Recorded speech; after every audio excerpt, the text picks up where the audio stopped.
Woohoo! Whoa! Oh! We're doing it. We're doing it. We're having it. I have brushed my back free of debris. Or so I thought. And the peeling continues. We're on day 3 of Melton peeling like a shrimp. And that's what it's going to be. So welcome to a little later show today. I will try to do all 4 hours today. I'm trying to get through the pain, but you know, between the pain and the haters, I never go on that the Hackverse Anonymous, but I was over looking at something on Steel Toe today, and I didn't realize Toucan Sambo had turned on me and was now clipping me. And it just, it rocked my world. It sent me into it. I was like, if these clippers start turning on me, I don't know what I'll do. If they start taking my words and putting them up for people to see, oh yeah, I wanted to thank Brad Thacker too. I think he sent me something on Venmo yesterday that I may have missed during the show. I don't really look at my phone during the show. It's off to the side. But thank you very much. That's why that Sam V guy might be Toucan, because that guy, I love it. I love it. It's great. It's great. But this is the problem: is these clippers,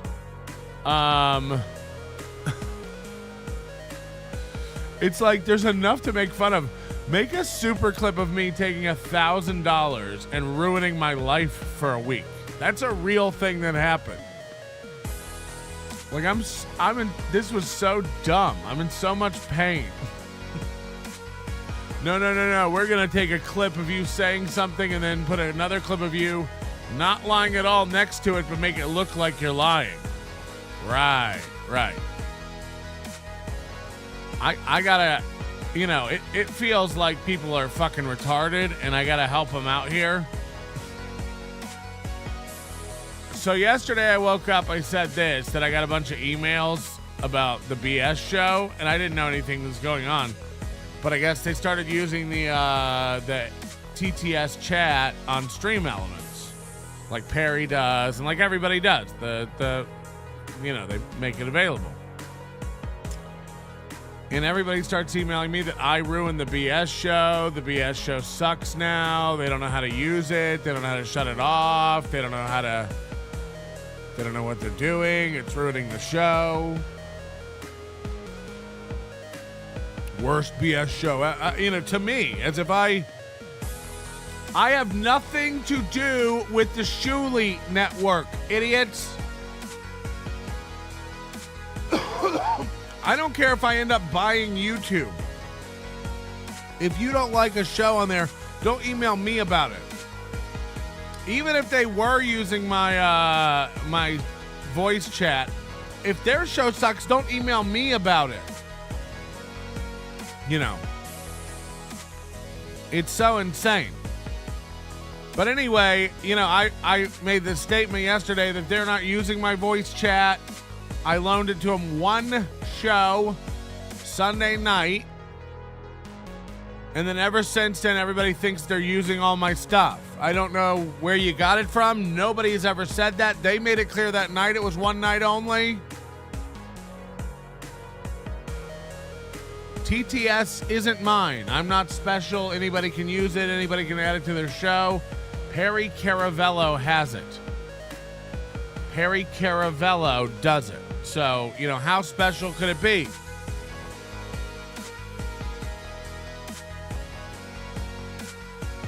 So then I go, they're not using my thing. It's like, get off it, get over it. And then Toucan Sambo cuts to Sunday night, the one show I loaned it to him for Uncle Rico, a totally different show. We're talking about the BS show. I'm going, I didn't ruin the BS show. They've never used it. They don't have it. And he's like, oh yeah? And then he cuts to Uncle Rico Sunday night. It's like, wow. You really put it all together, detective. So I'm loving that. And, split your energy, I guess. Go after your two biggest hated guys, Melton and Steel Toe. But you shall ruin your credibility, just like Misery Clips. And now they have to constantly issue corrections. Corrections. I love it. I love it. Clip it away. Clip it today. And then another one over there was like, I didn't even know this hack verse. I know there's Shuli verse, hack verse. What's the other one? Oh yeah, the dabble verse, and then Steel Toe boring show. I don't know. People just like, they make up stuff and then they get mad at it. It's like, yeah, Melton fucking sold out. Somebody was like, yeah, he's probably figured out he can get more money by what? Not using it on my show and then getting a sliver of it on somebody else. What are you? And then somebody went, oh, that's the reason Melton didn't do any shows at the right time this week. Melton didn't do his show at 3 a.m. at 4 a.m. this week because he didn't want to overlap with the BS show so they could use his chat system. It's like, no. I told Shuli they could use it one night. The next morning, Monday morning, I decided I wasn't getting up and doing a show. And I had a million texts from Joe. Can we use it? You're not using it today. Can we use it? And I said, no. I told you one time. So it's fine. I guess, sure. Sounds about right. Melton's been cucking it up to Shuli ever since he got that box of steaks. Yeah. I rescheduled my whole life because I got a box of steaks. I know you want it to be like a real thing, but like, how would that even work if it was real? Like, whatever. Let's say I am a sellout. It would take way more than a box of steaks to move my showtime. and then they're not even using it. So it's like, why again? Right. And then another one goes, Melton's going out of town this weekend, so there's no bonus content for members. And it's like, right. That's why we did 3 hours last night for members. Members only, start to beginning. If you weren't a member, you couldn't watch it. So go check that out. No members content this week. Lazy Melton, who records 4-hour shows alone in here and plays them back when I go out of town. Lazy Melton. 24-hour lazy bones Melton. The stuff's not up on the overdose because lazy. I wish Melton would just stop vaping and watching Crowder so much. Says the guy who goes on Blaze. Okay, we got a lot today. We got so much stuff. Barrister 1401, chat on Primetime Stein. Last night was surprisingly funny. Alex is very talented. I haven't seen it. We are going to probably watch that today. I wasn't aware that we had this, but we might call an audible today. We'll be watching some Stein. I mean, you saying he was very funny last night is insane. It's insane. I don't even, again, I don't really have to watch it to know that that's bullshit. Mason in Portland, thank you so much for the thing. Mikey Newport, good afternoon. It's morning. It's 9 a.m. here, so don't talk to me like that, Tone. Friend of the show, Brian Mills. Melton's new name, Steak Boy. Let's slop them up! That's what a lot of people think. I'm just slopping them up. Steak Boy. Steak Boy. I've had enough of it. You guys act like you don't have friends. Look, it's like you don't like Shuli. You don't think Shuli's funny. That's fine. We don't have to agree on anything. I haven't watched enough Shuli to make a judgment on whether Shuli's funny. I was watching the BS show and I liked it. It was fun and good in the morning. I tend to put it on. This morning I went to put it on and I texted Joe, where's the show? It wasn't on. I don't know. You can tell they get along, like as long as it's not John, like when they're watching John, like yesterday, I think they went into a John clip and then I shut it off because it's like, How is this? You do eventually have to go like, what are we doing? What is the Blunder Years versus Freddie Mercury versus Uncle Rico? Like, it's all, if you're all just watching John, people hate when I cover certain things on this show, but at least I move around a little bit. You got to move around a little bit. You never know. You never know what we're going to be talking about. It's Ray or Bauer or whatever. I don't know. Anyway, I went to watch it this morning. It wasn't on, and he said they were taking a day off. And I said, wow, just like Howard Stern. You guys really do come from Howard Stern. No Fridays. No Fridays. Mr. Panhandler, will you be my friend, Patrick? I doubt you really want that. I doubt you really want that. George, and this is, I believe, George Kanong. This is our buddy George Kanong. George says, I'm in town. My mom passed away, so let me know if you need a free ride to the airport. I got you. I am doing that later, but not with you. I'm not, again, does everybody think I'm Ray? I got my own ride to the airport. Maury Memento says it's the same show. Don't need 12 shows a week talking about the same shit. I mean, look, they've heard all these complaints. I'm not saying anything they haven't heard. And as you're finding out, it is tough. I don't envy them. It's got to be, the more KB talked about it, the more I thought about it. Like, yeah, if they've got all these employees and imagine I don't know what their deal is with like the smaller shows. I imagine maybe they only pay out, maybe they're only paying out what the show earns in super chats and memberships. I don't know. Hello? Yo, what up, G? No, we can't. Go be a thing on other shows. I don't understand the obsession with me. Like, just go be a thing on other shows. You're a clown, dude. You're not a real, you're Jake Hudson to me. Like, it's sad. I'm not going to do it. Again, every day you can call, I guess, and go, what up, G? But it's cringe as fuck, and we're never going to do it. It's like Chad. It's like, at some point, it's desperate. Again, we're a show with like 400 viewers. It's like, what are you? You're a millionaire. I know you're a loser. It's like you claim to be like this G millionaire. It's like, go. Imagine if everybody who was a millionaire walked around saying, I'm a millionaire. I'm a millionaire. It's like, everyone's a millionaire. Like, almost everyone in their 40s is a millionaire with savings and stuff. So what are you? I have $1 million. I have $1 million. I'm this many, and I have this many dollars. Are you 7? Well, I don't know. I don't know what you want. Like, if you want, I'm plugging your show. Like, if it's look, if this is like clout chasing, ladder climbing bullshit, like, go watch Dr. Chow. I don't know what you. No one's like afraid to plug you over here. You're never calling in. We're never having a discussion like you're a guy. You're a fucking lost clown. We've talked about this. It's like.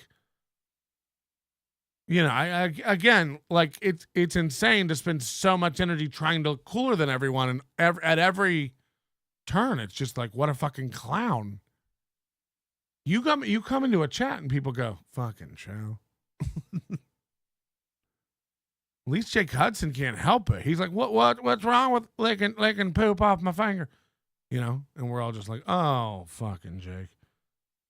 You're like, oh no, it's like I can't watch a guy who's like falling over himself on painkillers every show, slipping out of his chair. We get it. We get it, man. So again, I don't know what the thing is. Like, if you just need a plug every day or something, like, I'm happy to do that. But it's never going to be like content. Like, this is where losers take their shows to die in a death spiral. Husey has decided to go down that way. Great. You and Mir and Husey and Stuttering John and Chad. Yeah. There's a reason there's not co-host on this show, and it has nothing to do with not wanting a co-host. I do care about it. You have to be good. And you don't know who you are as a person, so you can't even begin to be an online guy. There's nowhere for you to go as a broadcaster or entertainer when you don't know who you are. Husey is actually funny. I agree. I like Husey. I really have nothing against Husey, but he's decided to. He's one of these guys. I don't know what he's trying to be. Again, everyone's like lost. And if you don't have some sort of true direction and trajectory to your madness, you're going to end up like Chad. This is not a show. I'm basically in Dallas and I feel left out, so I'm going live. Right. Hey, what's up, everybody? Just Ray going live at 10 o'clock at night every night just to have someone to drink with.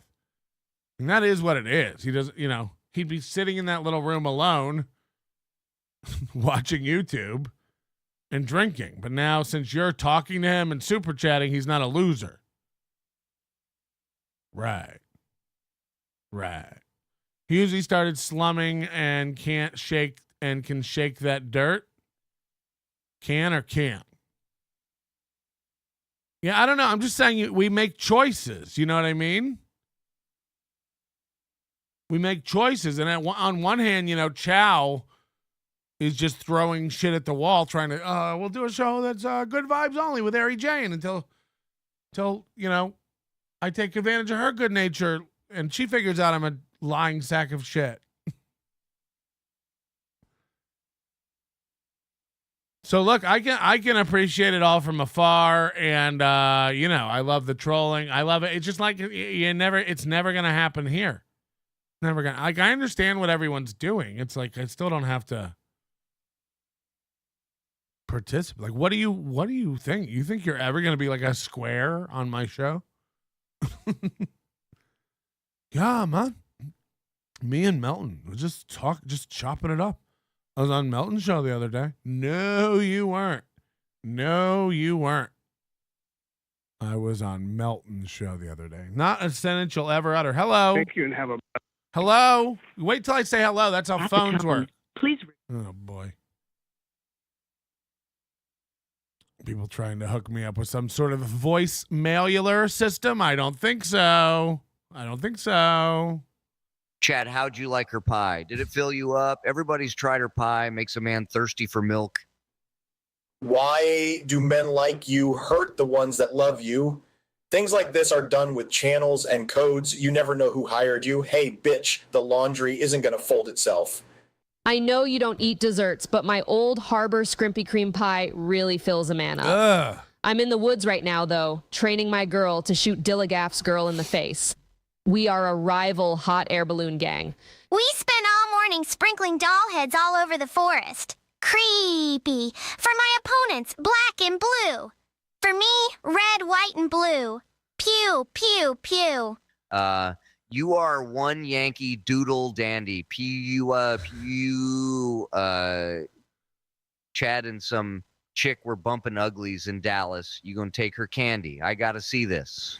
All right, well, these are all references from the movie last night, which was fucking great. Just so good. It'll be up on the Overdose this weekend. If you're an Overdose member, join the Overdose. nobodylikesonions.com/overdose. Promo code again is still working. Just use again in the promo code box, AGAIN. And for $9 a month, you get audio and video versions of everything, RSS feed, come to your podcast player, all that stuff.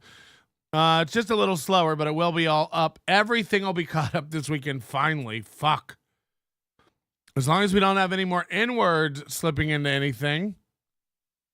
But now that I'm reading out the full name of anybody who sends in an N-word thing, I feel like that stopped. Just like Jake Hudson. Jake Hudson was sending me the link to his show every day, and I finally just started tweeting it.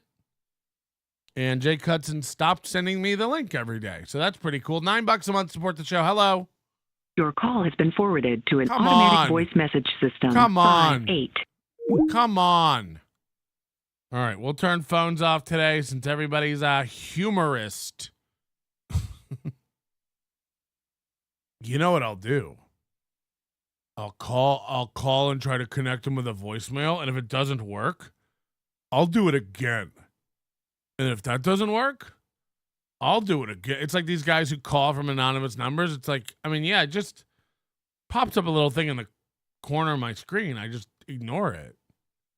Yeah, but if you ignore it, I'll call in again. And if you ignore that, I'll call in again. And you know what? Like, I'll come in here at like weird hours and look over, and they're still anonymously calling over and over and over again. It's like, whew.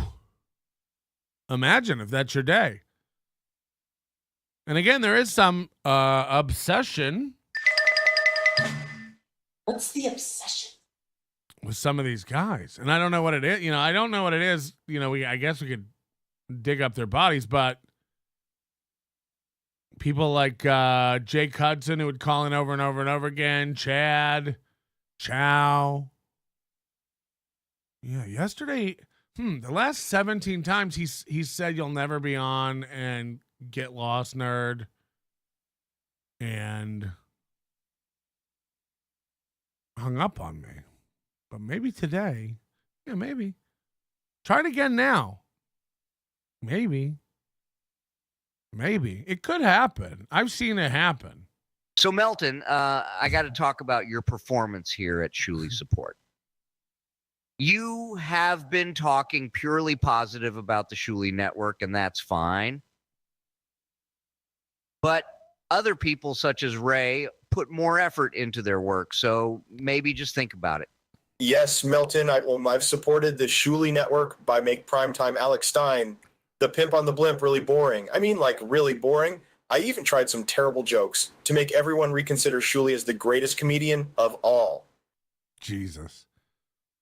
I talk majority positive about the Shuli Network, but I've said during this fight, you know, they play a little dirty too, and I don't care for it. It makes me pull back from the whole thing, honestly. Like, I don't want to be involved in any of this stuff. Because, like, last night Kevin offered $1,000 to anybody who can get Shuli's channel struck, which is a garbage move. Like, fuck KB. I get it. And now, apparently, like, people are saying Shuli has I don't even know if Shuli has a Discord. I'm not in it. Send me an invite. Who has the time? And they're, like, strategizing, trying to take down Kevin's channel. And it's like, what if you all, like, focused on content? And I know Kevin doesn't think going over other shows or commentary is content, but beg to differ. So all these shows, whether or not you play clips, you are just commenting on what happened today. And that's what we're all doing. I got a story about my HOA later you might enjoy. This fucking HOA.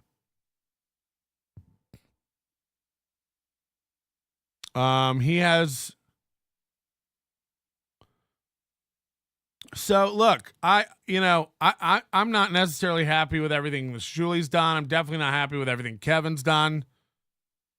That being said, both have been nice to me in person. My allergies are so fucked. I took a Claritin. Like, my sinuses are just. It's so bad. I don't know what's going on. I guess it's just getting warmer, or getting colder. And it's like a season change or something. I don't know. Oh God, it's so much pressure. Anyway.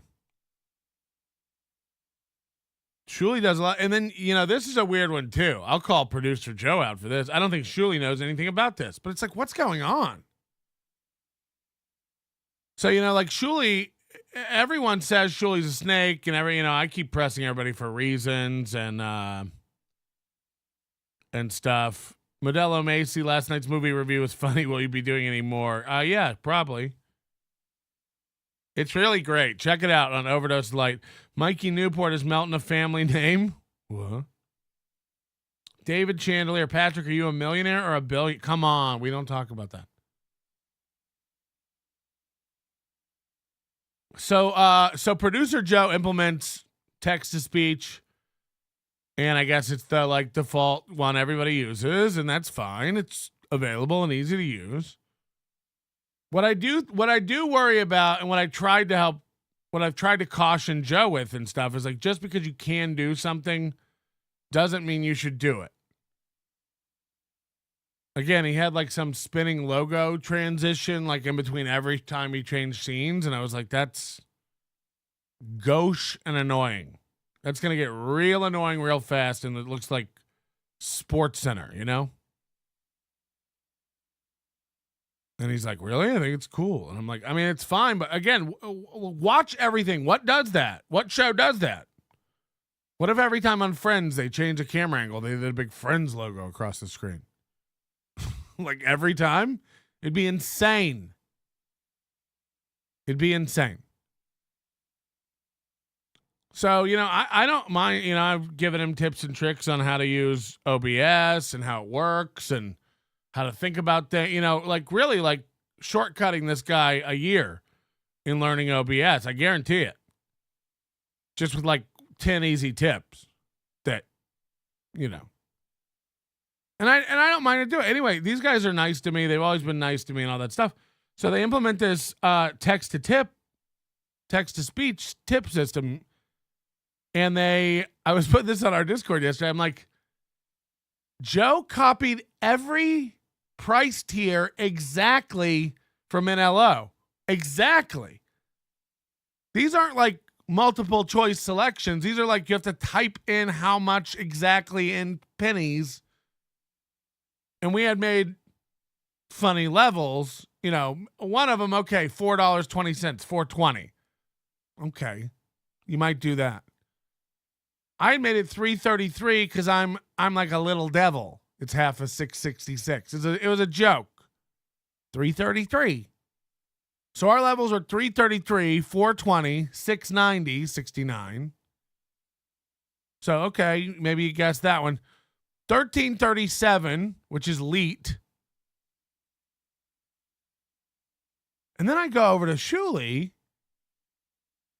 Their tip levels, $3.33, $4.20, $6.90, $13.37.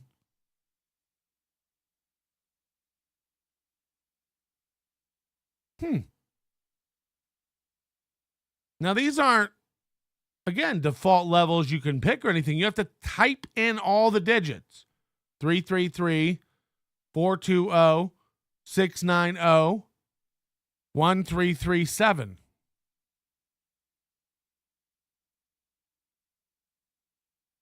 Now, if you're no, look, is he trolling me? I don't know.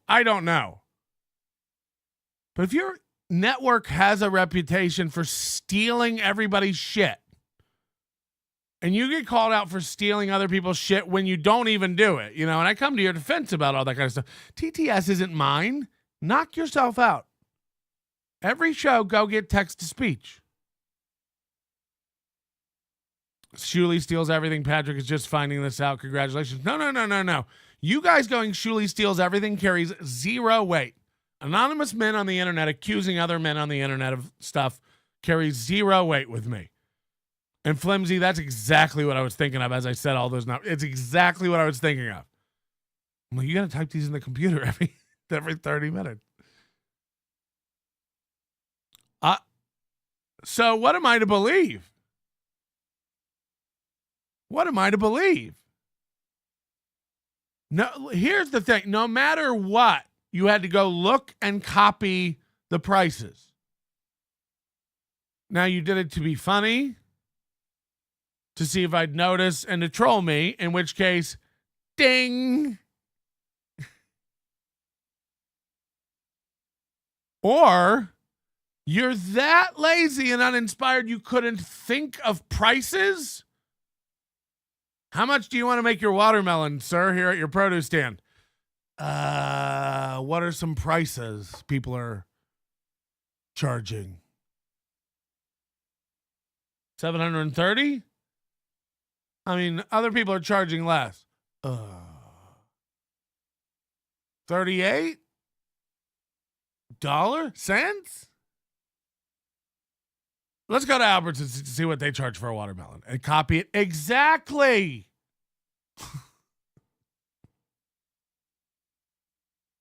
Georgia Peach says, who cares?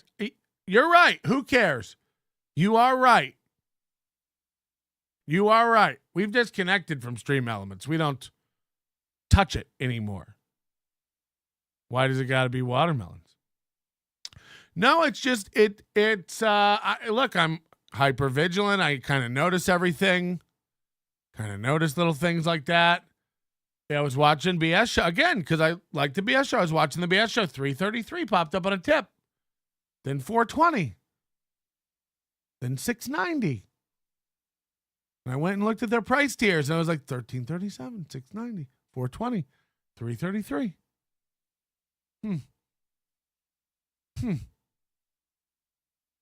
So again, yeah, what does it matter? Nothing. It's just up here. It just goes in the old profile folder. When they needed to set up prices for their TTS, they went and looked what Melton was doing and literally copied it. Obscure prices. Okay. You're right. What does it matter? You're right. Hey Melton, you're an idiot. I have my content right here. William Borgenson, $50 gibberish. I don't get it, but Borgenson, you're great. Yes, Melton, focus on content like how to drink liters of milk without getting the Germans. Oh my God. Can you imagine this fat fuck? This stupid fucking German. We'll get to him. They're hacks. Yeah, look, it's 1,000% a lazy thing. I mean, what? No, a lazy thing would be going 5, 10, 15, 20, 25. Those are my price levels. A lazy thing would be like 250, 5, 10, 25, 50, 100 price levels. I don't know. It's quite unlazy to go, let me go to Nobody Likes Onions Stream Elements, which isn't even linked anywhere anymore, really. And write down their tiers or remember their tiers and go over and put them in. It's less lazy. It's extra steps than just to go, I know numbers, 5, 10, 15, 20. That's lazy. You should be angrier. No, I'm not. I don't put myself in positions to get tooken. I don't own those price levels. They can, it's like when you date somebody and they do something crazy, it's like, all right, I mean, you're showing me part of who you are. It's just noted. It's just noted. So like, I probably won't share with you like any more details about how I do anything because I don't want you to take them exactly. And I figure if I tell you about stuff, you go like, oh, that's interesting that you can do that. And then you make it your own and kind of figure out stuff. You know what I mean? But if you're literally going to do the, hey, again, nobody's mad. Just saw it. Just interesting. Just interesting. And then immediately we drop it. You'll never see that stuff over here again. I can't. We have to move on. We'll find other stuff. We'll do other stuff. We'll innovate other stuff. And I want people to know again, and I've said this a million times for the haters that want to listen to it and actually hear the words that are coming out of my mouth. I'm very cautious of like this AI voice thing we built. Nobody else has anything like this. They really don't. And the back end of it is going to be so impressive. Like you don't even understand what we're building. Like it's gonna be really powerful.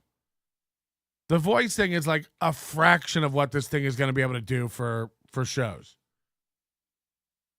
And a lot of those features, I don't think we're going to roll out for everyone right at the beginning.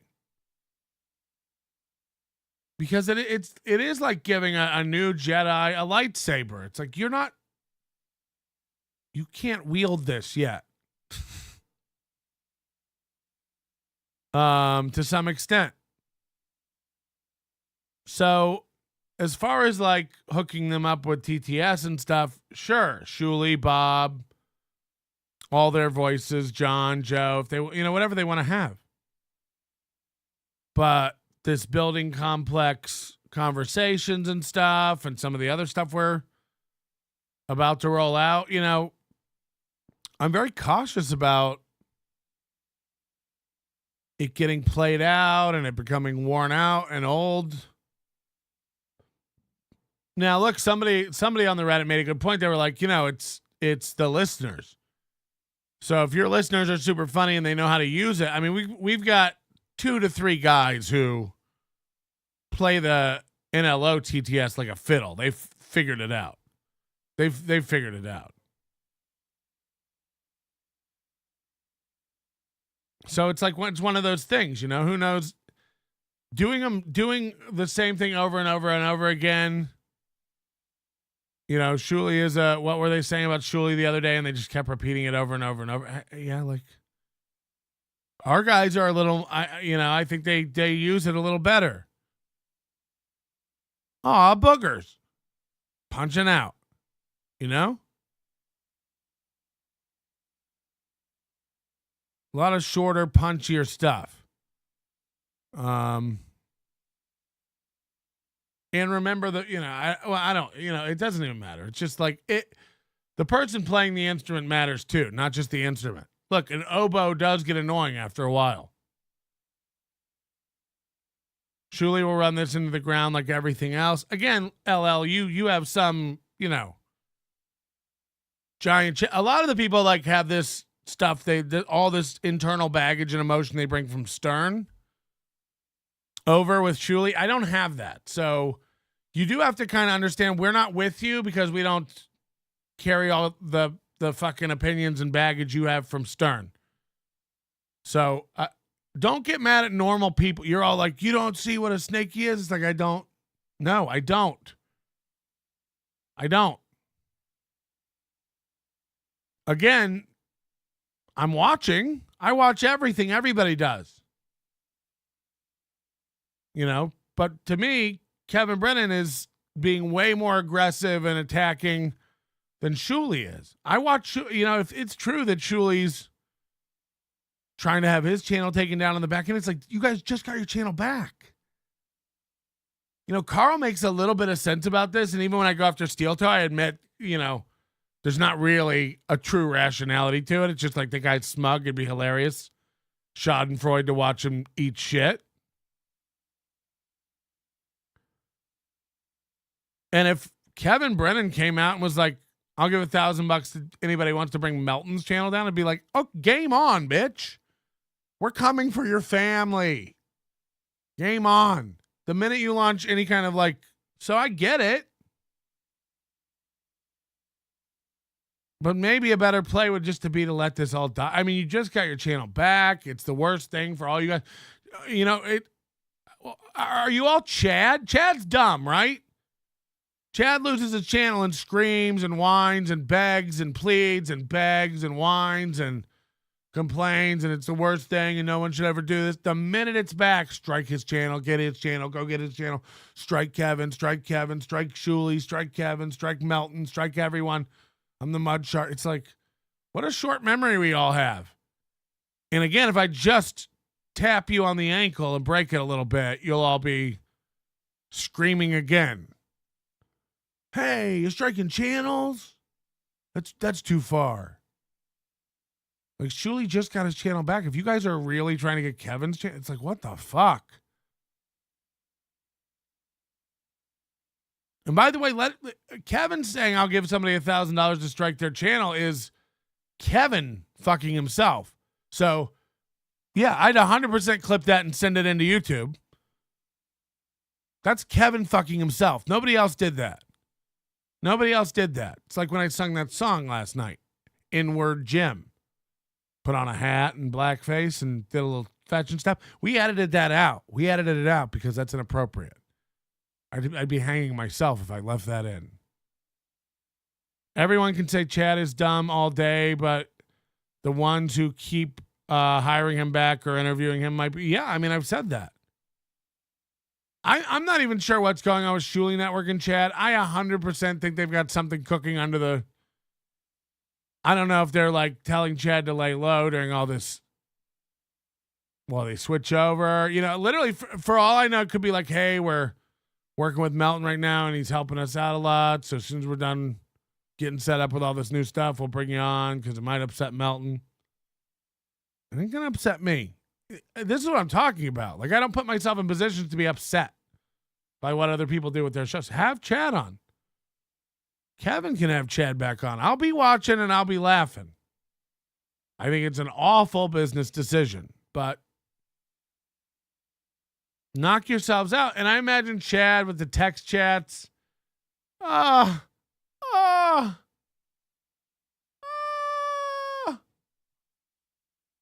Hey, Patrick, you think you're king shit with all your numbers. We at the Steel Toe got all the numbers. Like 199, 71337, 8813, 23.142. Whoa. What are we doing? What are we doing? Is this somebody's something? Bank account. Oh, yeah. Minus, did Aaron mention 88? We got that thing that looks like my vag. Oh, you're the 0. What is that? Is that somebody's phone number or something? We got all the numbers like 199, 713.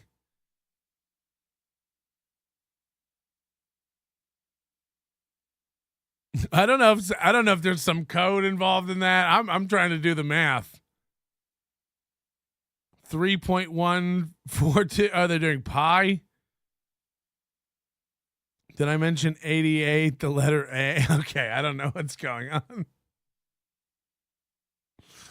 I get nervous. I'm like, is somebody giving out a phone number? What's occurring?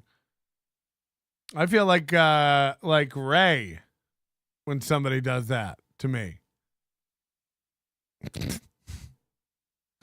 We got all the numbers. Fuck, I gotta hear it again now. Hold on. Sorry. Hey, Patrick, you think you're king shit with all your numbers. We at the Steel Toe got all the numbers. Like 199, 71337, 8813, 23.142 and stuff. Did I mention 88? The letter A? Yes, we got them all. Like the symbol when I look at our bank account. Oh, yeah. Minus, did Aaron mention 88? We got that thing that looks like my vag. Oh, you're the 0. I don't know what's happening. Anyway, that's where I'm at with the. I look.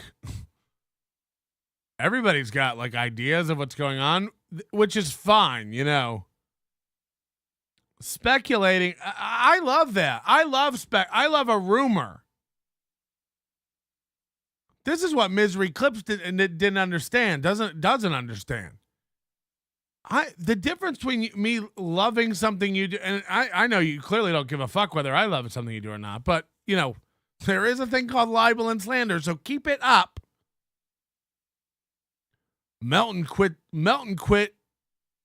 MLC because the store numbers were down. It's like, well, I didn't quit MLC. I was told to do it for a period, and then I was told I could not do it anymore. So nobody quit anything. It's why I went back to last week. I fulfilled my promise and my obligation and what I said I would do.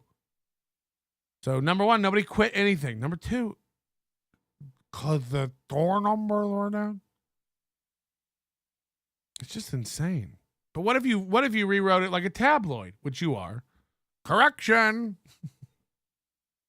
Stop the presses. We got something wrong, see? What if you wrote, was Patrick Melton making so little that that's the reason he won't go back? Now it's intriguing. Did Patrick quit because like it's like yeah fine, be salacious, you know?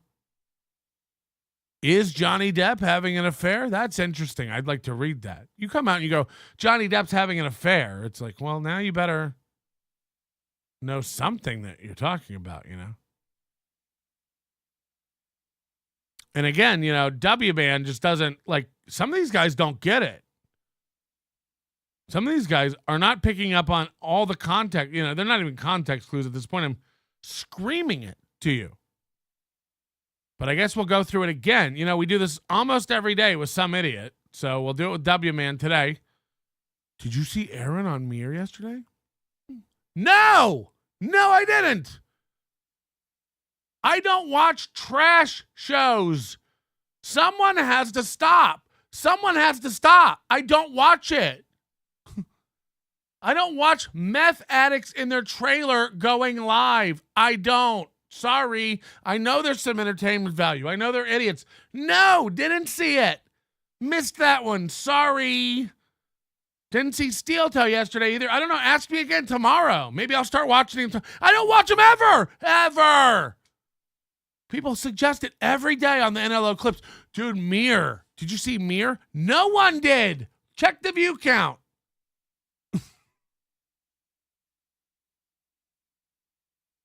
Again, you know, everyone wants to go. We have to start making, you know, you got to stop platforming Chad if you want Chad to go away. Right. Here's how I know it was shit. And Aaron held court and ran it. Aaron went on it. Aaron doesn't go on shows with people he respects. Aaron doesn't go on shows with people who ask real questions. Aaron goes on shows with losers he can manipulate. Let me guess, was little Limmy there?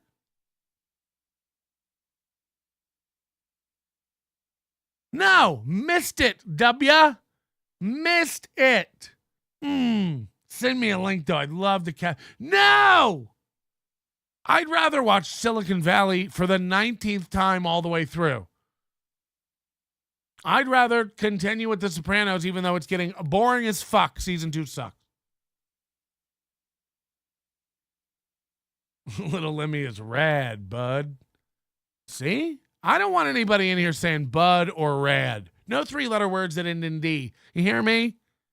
Beat it. Limmy is disgusting. She's fine. This isn't about... Again, you know, listeners put themselves out there enough, you become a guy. Don't you think we are right in asking how come there's not going to be a members only show? No, because I've explained it yesterday, the day before, and today already. So, I mean, you can keep asking. Or you can all just beat it. But you won't, you know. Kevin yesterday is like on this thing. He's like, I'm watching Melton, and he's making us watch this podcast with these 4 losers. And we have to sit here for hours and watch us? It's like, you have to? Melton's making you watch this? It's like Melton isn't in control of your destiny. Turn the channel. You know, we used to go like there's nothing on TV when there was like 244 channels, but now there's like 244 trillion channels. It's called the internet. And if you can't find something you want to watch, don't blame one of the guys offering something. You know, it's like there's nothing on TV to watch. So I go hunt down Alex Trebek and yell at him that Jeopardy sucks because there's nothing to watch. But just go watch anything else. So big wide world, you can change it. Melton's making us what he is? Fuck. Is it like one of those Saw situations? He ties you down.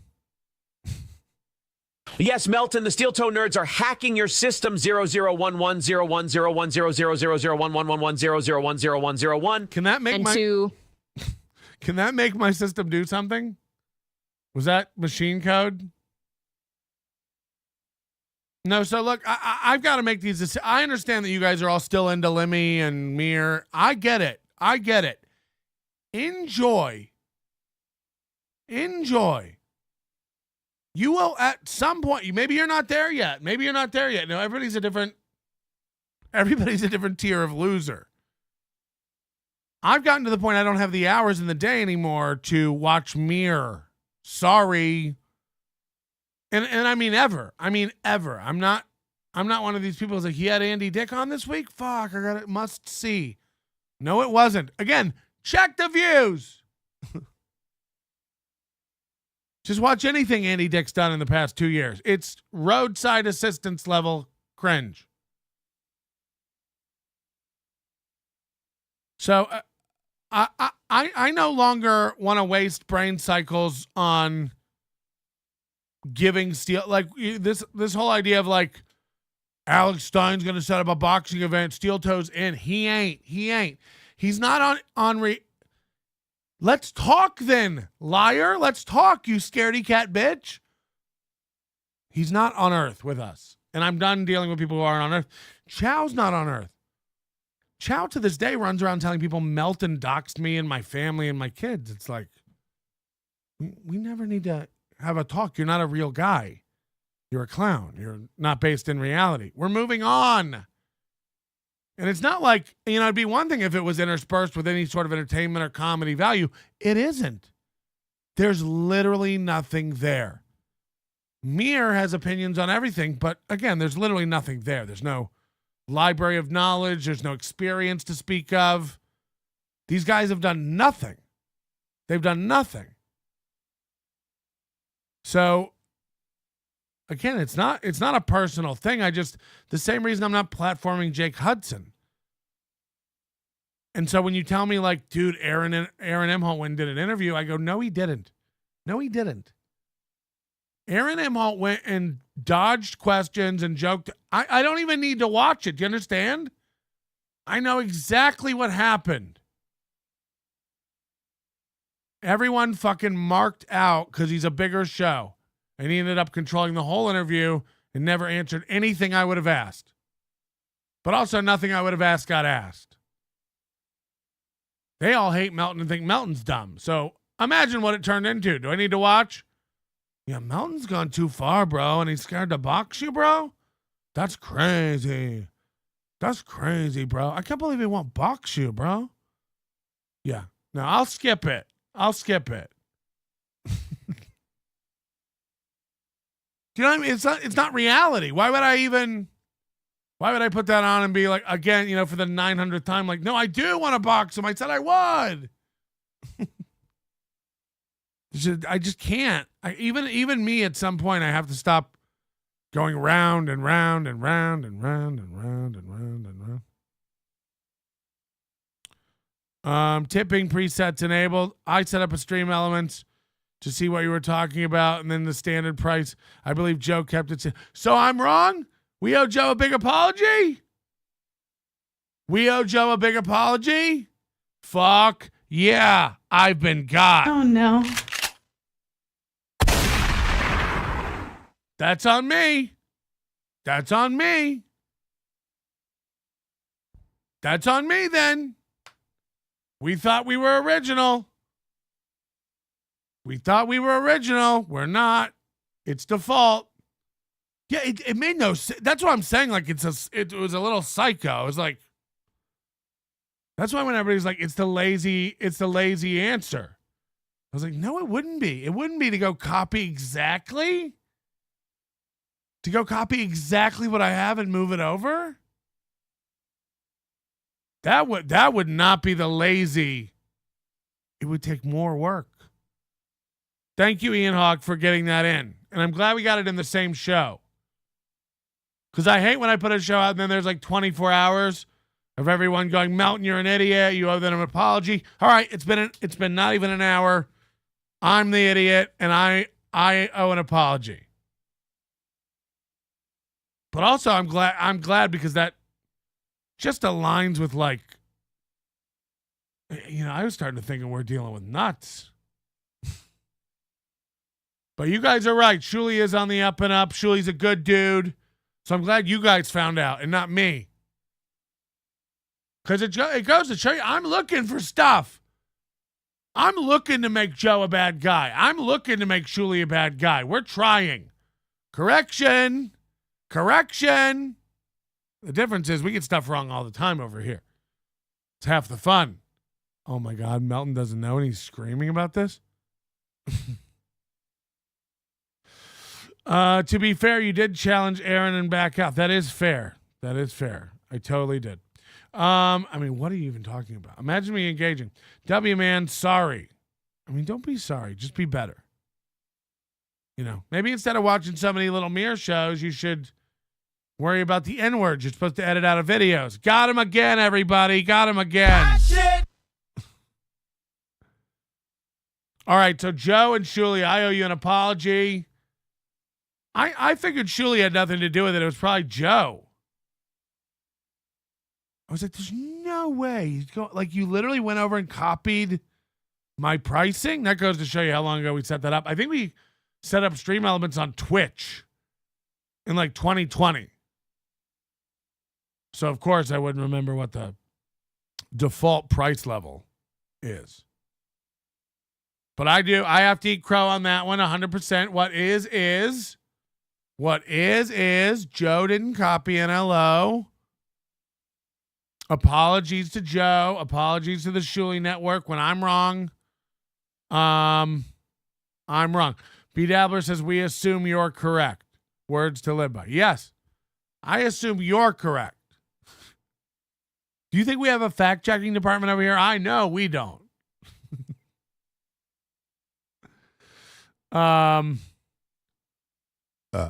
Excuse me. That was a work. It wasn't. You can go on our Discord. I posted screenshots yesterday. I was like, what is this? They copied our exact pricing levels. That's weird. Turns out it's everyone's exact pricing levels. It's not a work. I didn't know. I really didn't know.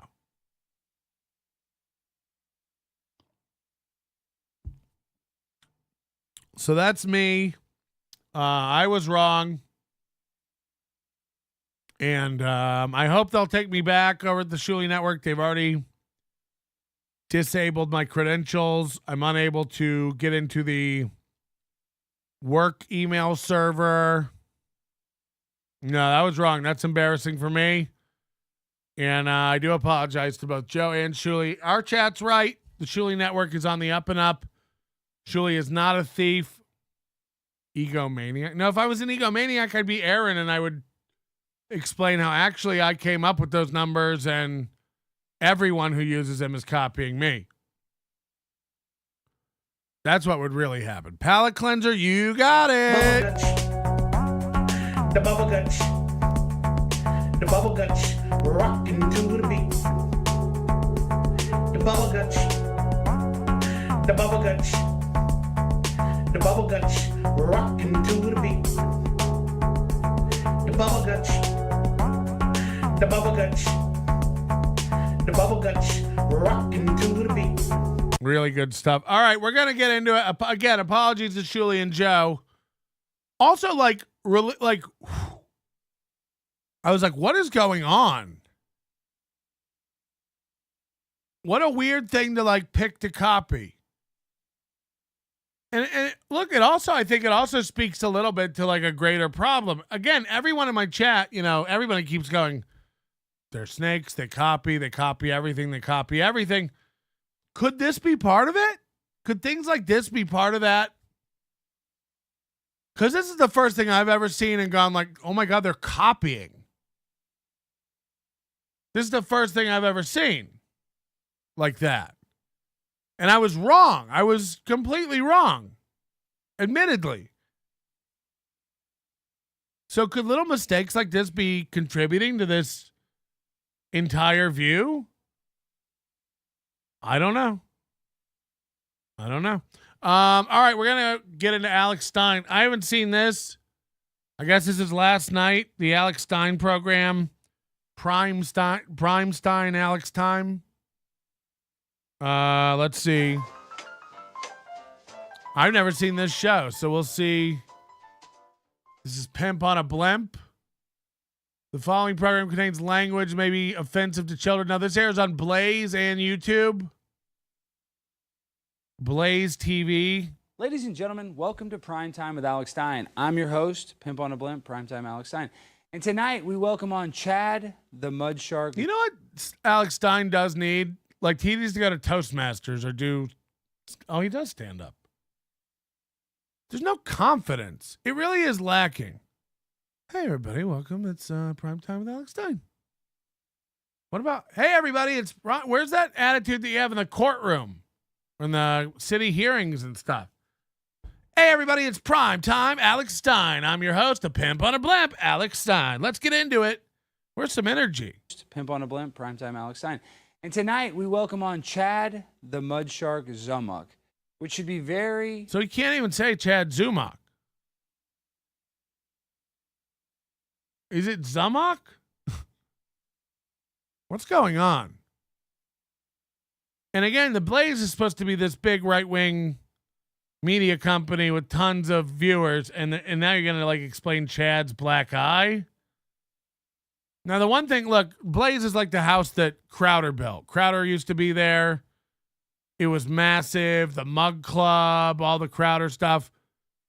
Then Crowder leaves. I don't know what the Blaze is now. They've had a lot of sexual discrimination allegations, sexual abuse. Chad Zumock.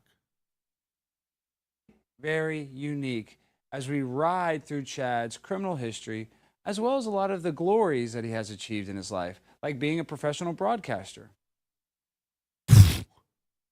And owning a condo. You forgot the condo. And doing comedy with some of the biggest names in the game right now. So tonight will not all be about hate, because imagine if you listed an accomplishment doing comedy with someone. I worked with Nick Swardson. You know, we got to have some love, but we also have to hold Chad accountable for some of the poor decisions that he may have made in the past. And if we don't do this... Hold on, is this on the Blaze? I got to say, this is my first time watching this show. Is this on the Blaze? Or is this like an internet-only thing? I mean, Alex is not charismatic and commanding. This is like mumble stiltskin, low energy, low confidence stuff. And I like Alex Stein for the most part. I don't really know much about him, but I feel it turning. This could be bad. You know, Jesse from Podawful has nine volumes on this guy. Yeah, and all the stuff about the red shoes and the kids and stuff is probably nonsense. But all I know is this: it's very low energy. So this is on Blaze. I know it's Blaze. You ask a question and people just answer with a million different answers.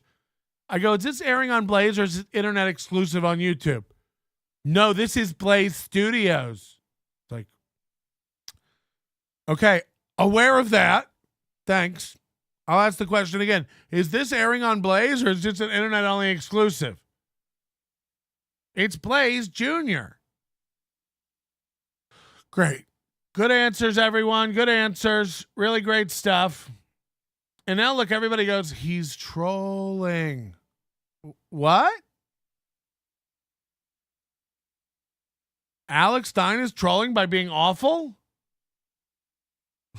I don't think so. I don't think you know what troll is then.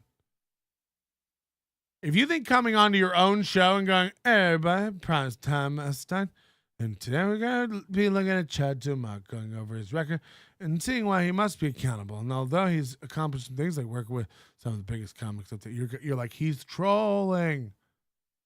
Well, he's trolling Chad a little bit by bringing up his record and stuff, I guess, trying to get a reaction. But if you think him being bad on the show is a troll, okay. It's on Blaze. He's playing a low energy character. No. No. No.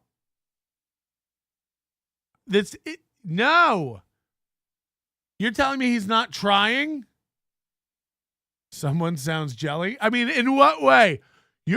I'm saying that this is weak sauce, and you're all going, no, that's how he does it. You're saying that this is a character he's doing where he acts not confident and weak as the host of this show? People are going, I'm confused. I mean, welcome to the club, because nobody will give you an answer to any exact question you ask. You'll go like, are you guys out of bananas? And they go, the truck comes Wednesday. It's like, that's not what, I didn't ask anything about a truck. On the pre-show, Alex was on fire. Alex gets into character later in the show. Wait, then what's this?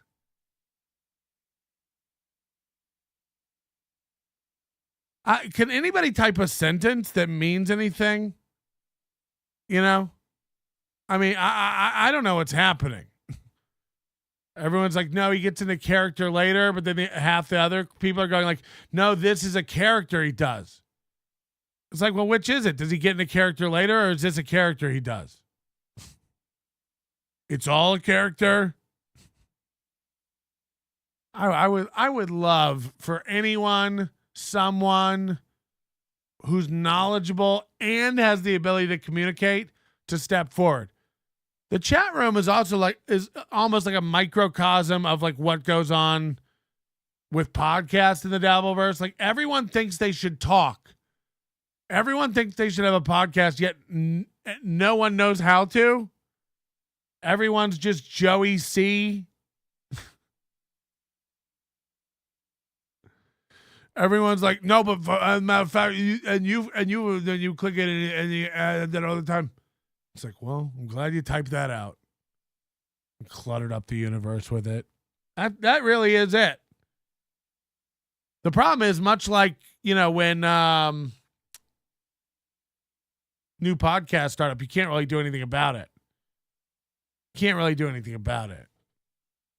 So, here we go. All right. Alex is usually more high energy. This is all I'm saying. This isn't normal, right? This is very like, hey, everybody, what a prime time master. Micah Mills, thank you for joining 5 months of heaven with you.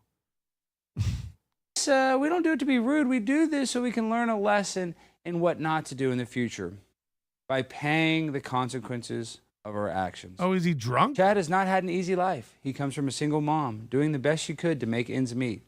But that, unfortunately, is not an easy situation for a child. So buckle up, Buttercup. How long are we going to, this is insane. This is nuts. Because we are going to dive into the trials and tribulations of Chad the Mud Shark Zumock. So you're going on Blaze to an audience of people who don't know who Chad is and talking about his mother and how he was raised and why his life was so hard and how that's probably okay. And makes up for his giant rap sheet. Like, why are you? Again, again, it's very weird to me. Why would you want to make your big right-wing platform show focus around Chad Zumock, a guy no one's going to care about? It's not like Chad's going to get a big bump from this. Check the number. I mean, he had 70 people watching him this morning. It's not going well over there. It's not going well.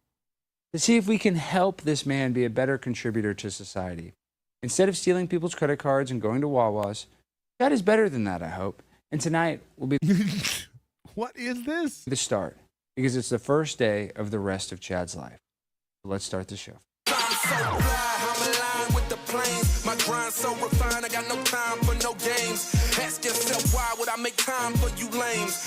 At all costs, 'cause I'm a boss. Like for a cold open, that's very low energy stuff. Break 'em off, yeah, gotta break 'em off. Ladies and gentlemen, boys and girls, children of all ages, well. See what I mean? Now he's got high energy. Is this taped? This is like a totally different guy with enunciation and high energy now. Before the show, he was like, hey, everybody, welcome to Primetime with Alex Stein. If things are, and then now he's like, hey, everybody, welcome to the host with the mostest. I'm Alex Stein. We're here. It's like, what happened? Did he take a 5-hour energy? Did he do a line on the way to this seat? What happened? Welcome to Primetime with Alex Stein. We have an incredible show for you this evening. That's right. We have the legend, one of the most infamous comedians in the entire... It was taped. Right. That makes sense.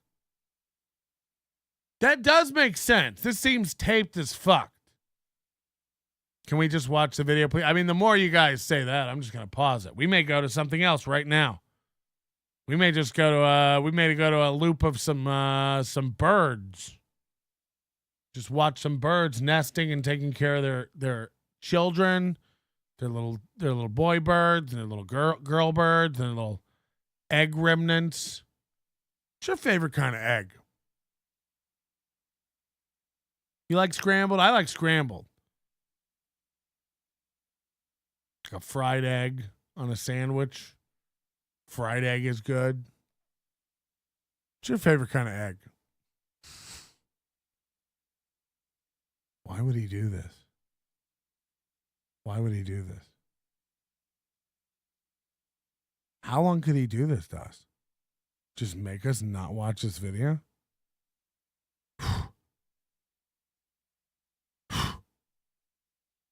Egg violence, there's a strike. I just had eggs for breakfast. Poached. Traditional eggs over easy. These are all great answers. Over easy, people are a fan. Okay, I don't like how you guys are leaning into the egg bit. We'll go back to the video. If you guys are down with the egg bit, I'm not into it. If you guys are down, then then it's no fun. It's only fun if you hate what I'm doing. World. They say that he is Kmart ready, but I say that he is also a pimp on a blimp. You know him as the Mud Shark, and I know him as Chad Zumock. Welcome to the show. Chad, what? Okay. I'm a G on a flea. Okay, he is drunk as fuck. As evidenced by the profuse sweating. He is shiny as shit. He's redder than Brennan. Holy shit. Holy shit. And of course he has his Zumock Mania shirts on. He's almost running low. He's a G on a flea. So guys, we were with a legendary... Shut up, Bridget! We're on a live show! Alex, Bridget, what? Why does Bridget always $5 super chat. No. Broccoli says $100 super chat if you can get Chad to take off his shirt live on air.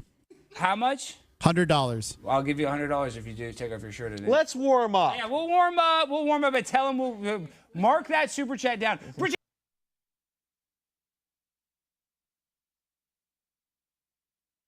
Do you see why? This is a pro show in a pro studio with an actual staff, equipment, knowledge, graphics, ability, production. And just bringing in Chad, it's already off the rails. It's already garbage fire. Come here real quick. Just hurry, fast, and then you're going to have to go. Oh, my gosh. Come on! Like, I said fast! I didn't say slow! What in the Bridget, fuck? sit right here. Hurry! No, sit right... Okay. This is not... Sit by the black baby. No, face the... Oh, the camera. I'm so sorry. Bridget, what? No. Just sit down, Bridget. Don't worry about that. Just sit down. When I asked you to come on the show... Whoa, Patrice O'Neal. What was the first thing I said to you today when I talked to you? You said, don't take too many shots of Grey Goose. I said, don't drink any vodka. I said, you could have a Truly. No, you said not too much. Well, I meant 0. And then I walk in. I'm trying to introduce you to Chad, a single guy. You're a single woman. And Chad. And then he goes, I said you could have a Truly. Isn't that vodka anyway? This woman right here, and we're going to meet her and dive deep. I love that people are already like, this is unwatchable. It's like you guys were all yelling a minute ago, like, just watch the video. Just watch the video. Dang Lizard, thank you for joining. Alex doesn't drink, but you can make the show worse. You can't make the show worse. Alex doesn't drink? Bridget, she's very voluptuous, but she has spent a lot of time locked up. Why did every time there's like a... Chat about some of your criminal history.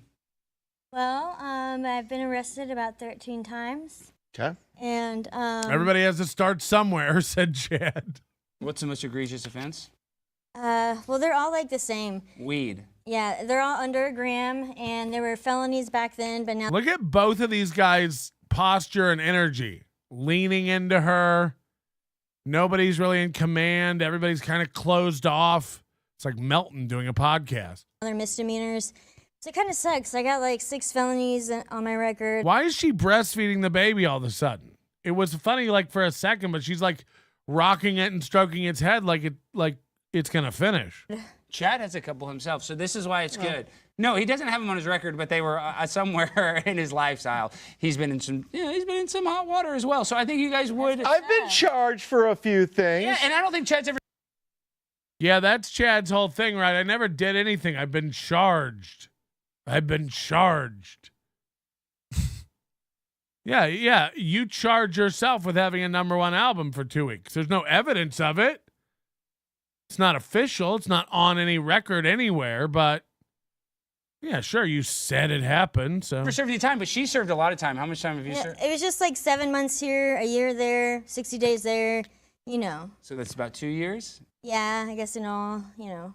Yeah. And you're 30-something, so that's what? 32. I've wasted a lot of my So life. you're like 1/15 of your life you've been in prison. Yeah, I missed out on a lot. So 1 out of Gotta every catch 15 up. days of your whole entire life, you were in prison.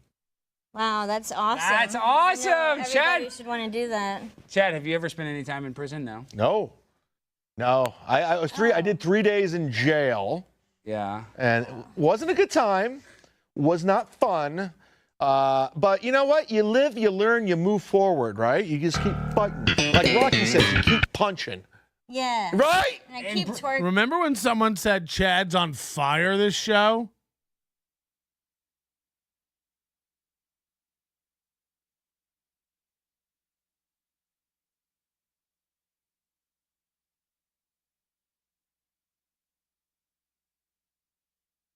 Keep twerking. And Bridget, tell them about your Pillow Princess Diaries. Oh, yeah, Pillow Princess. Do you know what that is, Chad? Do you know Pillow what- Princess Poppin' Pussy Picked to Prepare. I was trying to think of something. Do you know what it means, Chad? What that means? Pillow Princess, No. like, you know. Tell him what it means. I just, you know, sit on a pillow and just enjoy the head, you know, give it. I'm not a lesbian, but I'll Sure. enjoy, you know. You're not a lesbian, I'm a but you let receiver. women give you oral sex. Is that what you're saying? Yes. Does that sound like a lesbian to you, Chad, or what does that sound like to you? Sounds like a confused lady, right? I'm always confused. This is wit. This is wit. Sure. Yeah, you're confused when I tell you not to drink. You go and you open up the vodka bottle this big and start chugging. Let's be honest. It was already open. Trying to make Chad feel comfortable, so I was like, we have to do a shot of Grey Goose. I don't want to, but Chad really You wanted to. didn't bring any fentanyl. Whoa, did you hear that? Did you hear that? I was like, well, we have to drink shots of Grey Goose. I don't really want to, but Chad keeps wanting to. Chad can't not drink. Someone was saying this yesterday on his little pre-show stream that it looked like he was going through withdrawal. Looks like he had the shakes, you know, because he's traveling. He can't be just drinking morning, noon, and night all day with his water bottle. They don't let you get on a plane like that. Terry Neek said that she's a Texas Snooki. Mr. Panhandler. Is Joey Sion like right now? Who knows? Fast forward to Chubby Ho twerking. Dang Lizard says Alex took shrooms at Chrissy's wedding because he doesn't drink. He never watched his show before. Had never watched his show before. Carl was a chat moderator. The show was also terrible. I mean, this is honestly nothing like what I expected. I'm being honest. Or anything. Did you put any pills in? Chad, do you feel messed up? She puts pills. If you start to feel dizzy or anything, I did. Now, the name of this show is Alex Stein and Chad Zumock Eat Bugs for Klaus Schwab. Now, Klaus Schwab, if you aren't familiar with the world, look, this isn't a political show. We don't get into all this kind of stuff. But that's also the point. Do you think Chad Zumock understands anything about world politics, you know, the financial powerhouses of our world, anything from the World Economic Forum to the G8 summit? Do you think Chad has 3 bullet points in his head that he could rattle out about that? Do you think he has a clue who Klaus Schwab? Look, oh, like Charles Schwab. Is he related to Charles Schwab? Right. Is he related to TD Ameritrade? Because I've heard of that. I did put a little something in there. So this is supposed to be, again, a right-wing talking point network. This Blaze. And they brought Primetime Stein on, who's kind of a funny guy troll, but for the right, to kind of like have a show here. But clearly, like, we're off the rails already. This isn't about politics. So again, this is why I'm saying it's a weird choice to bring in Chad to this, because like this is trying to like take Dabbleverse stuff and shine a light on it to the bunch of boomers that subscribe to Blaze. I mean, people that subscribe to Blaze is like 60-year-old men and older who want to see Biden burn. And now they're watching Chad and this bitch breastfeed a black baby? I don't think so. What am I, Kate Quigley? And by the way, you know, Alex Stein's one of these guys with 200,000 subscribers, and he gets NLO numbers. He gets 3,000 total views, 5,000 total views. What's going on? 200,000 subscribers, same numbers as me with 10, and I think my numbers are high because of Fatty Melt zinging me. It's insane. It's insane. Because you know Kate Quigley, she's a famous stand-up comedian, and she did cocaine laced with fentanyl, and she killed a bunch of her friends. Whoa, Oh my God. allegedly. Accidentally. Yeah, that's all bad. I don't like. Yeah, my brother-in-law. He died of a That's fentanyl. Yeah, and the girl that was with him didn't even call 911. And then, sorry. Anyways, Okay, well, that's all on a negative note, but yeah. All right, well. So do you hear Chad whistling? He's got this nervous energy. He's, you know, Chad's never been on a big time show like this in 10 years. And he's whistling and clapping and rocking through his teeth. If you don't hear it, the whole time they're wrapping up, Chad is whistling and rocking through his teeth right here. She's a famous stand-up comedian, and she did cocaine laced with fentanyl, and she killed a bunch of her friends. Oh my God. Accidentally. Yeah, that's all bad. I don't like. Right here. Yeah, my brother-in-law. He died of a fentanyl. Hear it? Oh, yeah. And the girl that was with him didn't even call 911. And then, sorry. Anyways, Okay, well, all that's right. on a negative note, but yeah. All right, well. What is he doing? What's going on? Get off the show for a second. You're going to come back, and I want you to not. I want you to just. Yeah, I'm mad at you right now because I asked you to come on the show, and I said don't get all liquor drunk, and Now Chad's drinking still. Look at this. you're over there like it's freaking Can't see what that is. Looks like a can. Cancun, Mexico. Yeah, what is it, Bahamas? So that's Chad's riffing. Alex Stein goes, it's like you're in Cancun, Mexico. And then Chad's like, yeah, what is this, Bahamas? That's another tropical place cruise ships go to, right? Great riff, Chad. Great stuff. Why am I welcome? Why am I? No, explain to me why I'm welcome. Yeah, I'd rather be crazy than boring, right? Yes, but you have to be able to actually, you know. Yeah, this is an MTV spring break. Yes. You got to focus. He's still on the Bahamas joke. He's like, what else is tropical? Time. And before you go, give Chad a little twerk off, please. Okay. Let me sit my kid down here. Child. It's a black baby. Can I hold the child while you Yes, twerk? You can have it. Yeah. All right. All right.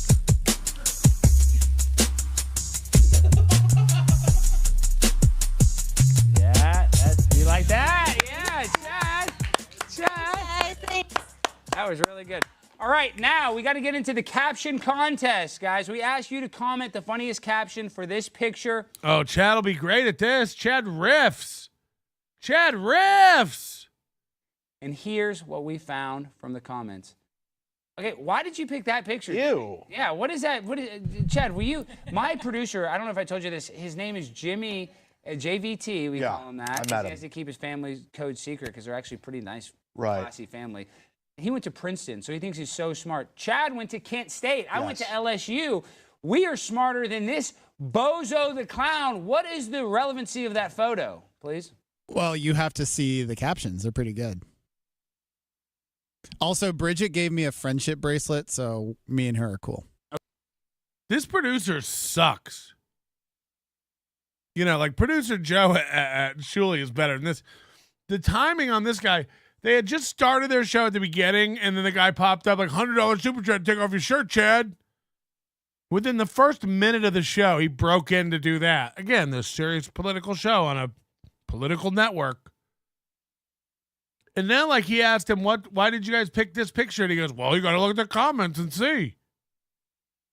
It's like, this guy sucks at the show. Okay, yeah, well, you guys weren't that cool. Are you going to publicly apologize for the drama? Should we just bring that up now? I'm sorry that I made a joke that she looked like Sid from Ice Age. That was really mean, and I shouldn't have said it. And she got mad at me. Yes, rightfully so, because she doesn't look like Sid from Ice Age, dude. Well, So- Sid from Ice Age does not have breasts. You were you corrected me. Yeah, I on that. know. That shows you're not good at. Yeah, Glenn Beck is on Blaze, right? So that's the vibe over there. It's like, again, it's like boomers who like AM radio. Listen to this shit. So imagine bringing Chad in. That's not Chad. Those are the chat rats a drop. Oh, okay. It sounds like somebody right in a microphone going and whistling through their teeth.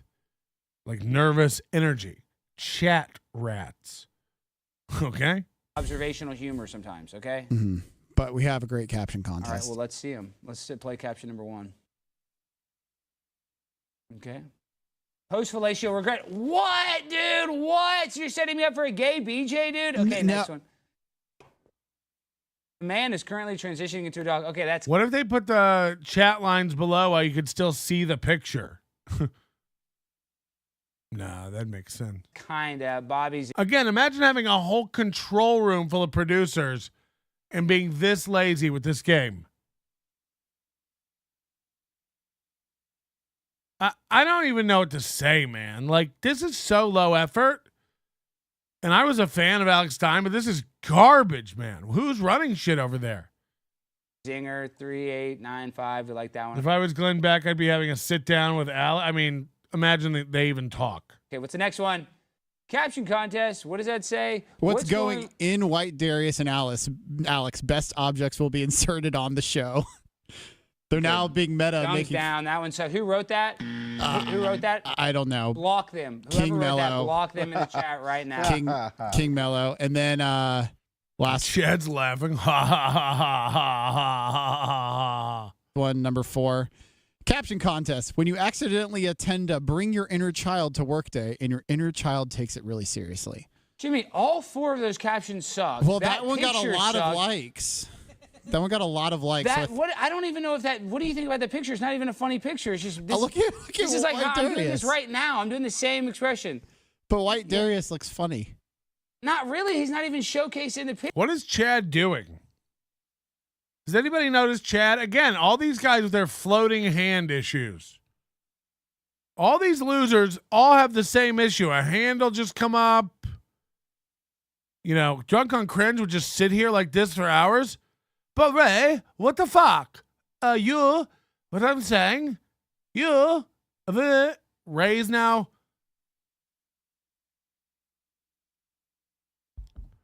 And now we have Chad. Watch Chad. What the fuck is Chad doing? You got to watch this. Ready?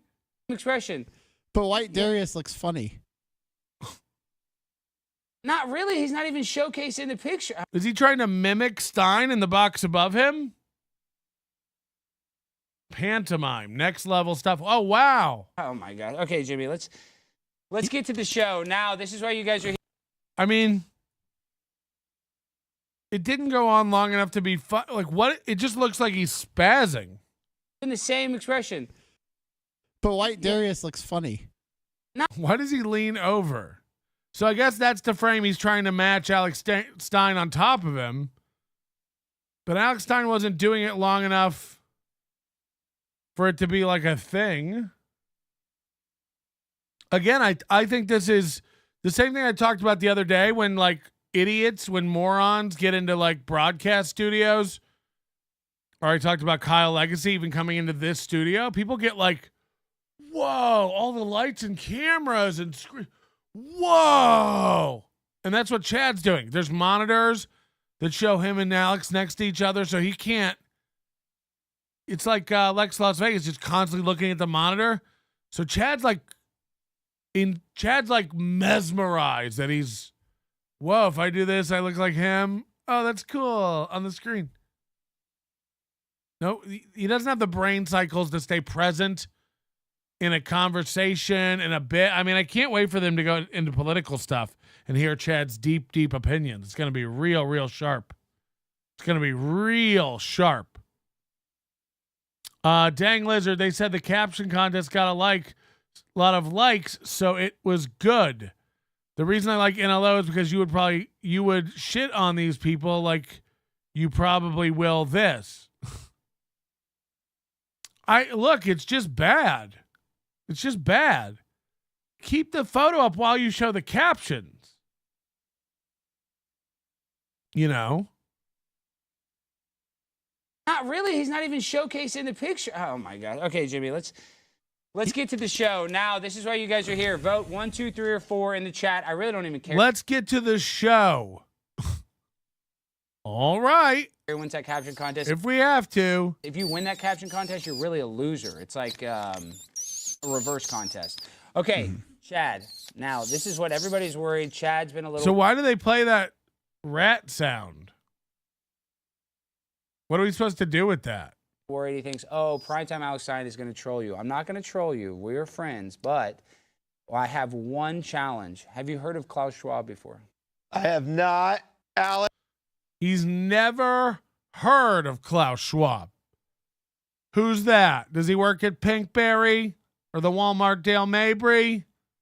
I'm not familiar with big ideas. You have not heard of Klaus Schwab? I have not. Well, Klaus Schwab runs a thing called the World... And Chad's mic has been clipping since the show started because Chad yells. Nobody's adjusted it. Again, a control room full of people. Economic Forum. And Klaus Schwab wants us in the future to eat bugs. Now... Ew! Sam, you might... Ew! He's pointing at it. I need to get the Sam cam on this to get a little closer. But this is actual... What is it? Freeze dried? How are they cooked? It's dried and salted. These are dried and salted bugs. I believe one of these bugs is the giant water scorpion. So Chad stands up and starts walking to a camera to give him a closer shot. Because again, he has no... Okay, are you guys able to zoom? I don't know how TV works. Should I walk around and show everyone in the room this up close? I'm Chad Zumock. I'm new here. Definitely a pro, though. T-shirts available. Just super chat $2. The other one is the June beetle. And then there's no regular scorpion. It's There's kind of no a bummer. regular scorpion in this one? No. That's my favorite flavor is the regular scorpion. It's like a beginning podcast, isn't it? That's the vibe of this whole thing is like beginning podcaster. It's real rough. It's real rough. Ace, one of our poorest fans. Since the Daily Show with Jon Stewart, all political shows try to be funny or terrible. Alex is great on his own, except, of course, Chad is terrible. I mean, just imagine, again, this is where you end up when you do this stuff. Don't blame me. Don't blame me, Kevin Brennan. Don't blame me, Husey. Don't blame me, Alex Stein. You know, it's twofold sadness because it's like, so Alex Stein is like, I'm going to get Chad Zumock in here. And then everybody goes, all right, well, Alex Stein is clearly a loser who does a loser show where he brings on losers. So I had never seen this show. I thought it was like a big time pro show. And then I watch it and I go, oh, I mean, again, it's like you guys talk about with the Aaron Emholt interview. It's like, I don't need to watch it. If Aaron Emholt did an interview, it's not a real interview. If Aaron Emholt went on with somebody, it's because he thinks he can control them, not have to answer real questions, and can play it all off like he's in control. And I guarantee you that's what happened. I don't need to watch it. He doesn't do interviews that are going to get him in trouble. He doesn't do interviews where he has to answer real questions. He doesn't do interviews with smart people because he knows that he can't worm his way out of it. Mere, drunk on cringe, chow, layup. They'll be methed out of their minds by 20 minutes into the show, and then I can just hold court. I don't need to watch an Aaron Emholt interview. I've seen it. An Aaron Emholt interview with other people is exactly like Aaron Emholt telling you what happened on his show. You're not going to hear anything real. That's why he went on with Ray, but he won't go on with Shuli. That's why he won't go on with Kevin ultimately. Kevin will ask him hard shit. Unless Kevin's just using him to make Chad mad or me mad. But it doesn't make me mad. I know he's delusional. I know he lies about everything. I don't need an update on that. But then you get Alex Stein. It's like you bring Chad on. It's like, all right, well, I mean, who can take you seriously anymore? You brought Chad Zumock onto your show. He's not a comic and he's not a podcaster. He's got one foot in each world and sucks at it both. You know, it's why he's out there pretending to be a comedian this weekend in Dallas, but he's trying to keep his podcast going too, but it's awful. And I guarantee if you go watch the comedy shows, they're fucking horrible, and he tries to insert podcasting bullshit into it. He doesn't know how to do any of it anymore. He doesn't know what he's doing, but he also doesn't know how to stop.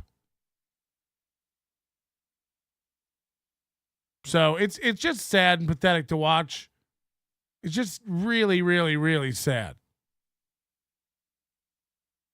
But it's fine. It's fine. I just don't know why Stein would want to ruin his show on The Blaze by bringing him on.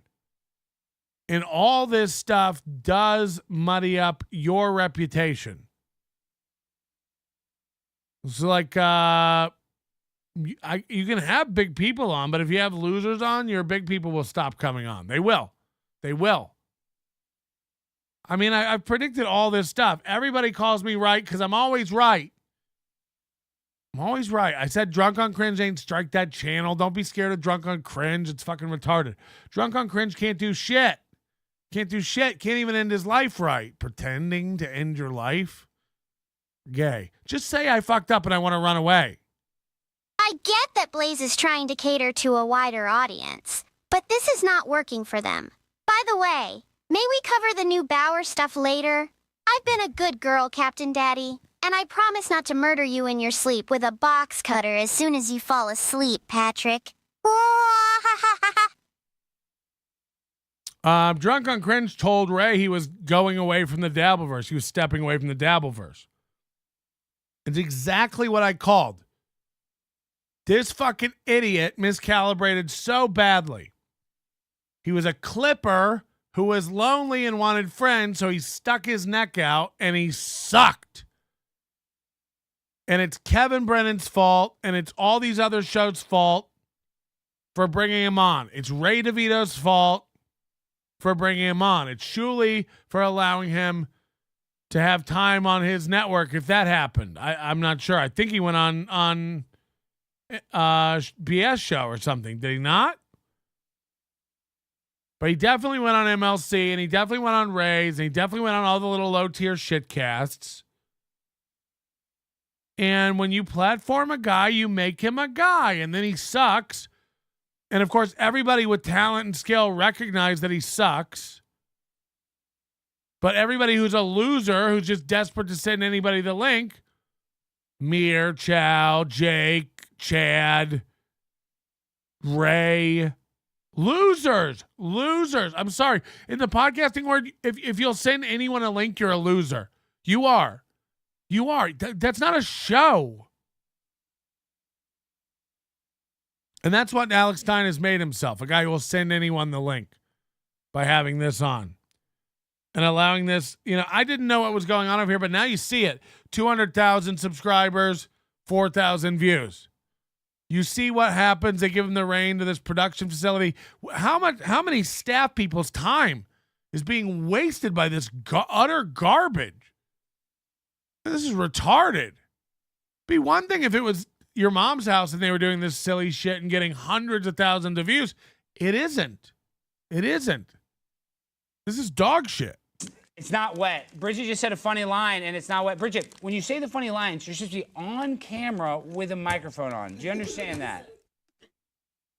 Show them real quick. No, Sam can't. What? Alex Stein might be one of those guys who can't focus in a big studio. He might be one of those guys who's so mesmerized that he has to keep correcting everybody during the show. No, you're supposed to laugh on camera. Cut to that. These suck. Who picked this photo and why? The captions aren't even good. He's producing from the hosting seat. And again, if you can do that in a funny, entertaining way, it does work.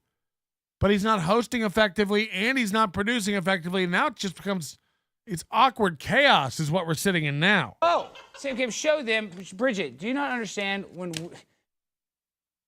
Say the line. Yes, now say the line. Oh, my scorpion's wet. They said theirs are dry, but mine stay wet, if you know what I'm saying. Oh my God. Okay, did you say the N word, dude? guys. Stop! Yeah, you can't say the N-word on Everybody stop. We're Glenn on Beck TV. Okay, first of all, now we're going to eat these bugs. So, Chad, which one do you want? Do you want the junior beetle or the water scorpions? What am I, Steve-O? What if you just said no? Again, anyone with self-respect would just go, no. No. You know?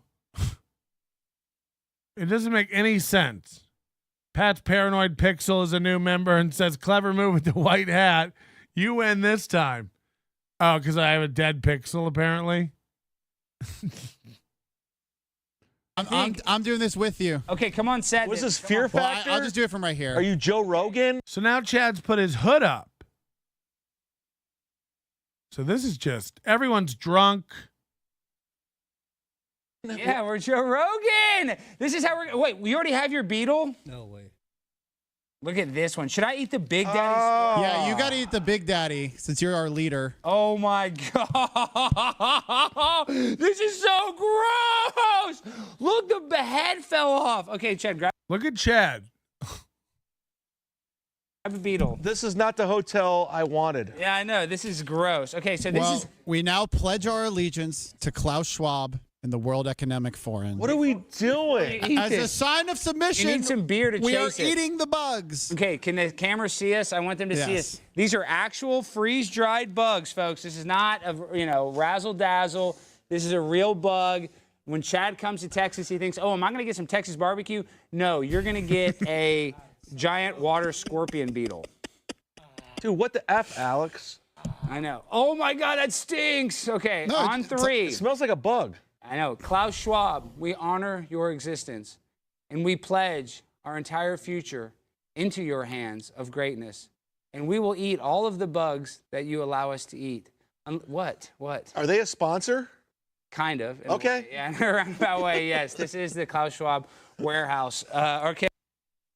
I mean, he has no idea what the World Economic Forum is. Okay, now I need a chaser. I got my Monster Energy drink! I got my Windex. Yeah, okay, then you're gonna need some of that. Got whiskey. All right, on three. This is gonna be gross. Cheers. 1, 2, 3, cheers! Hey, it's not bad. Not pretty good. I'm good. That's disgusting, dude.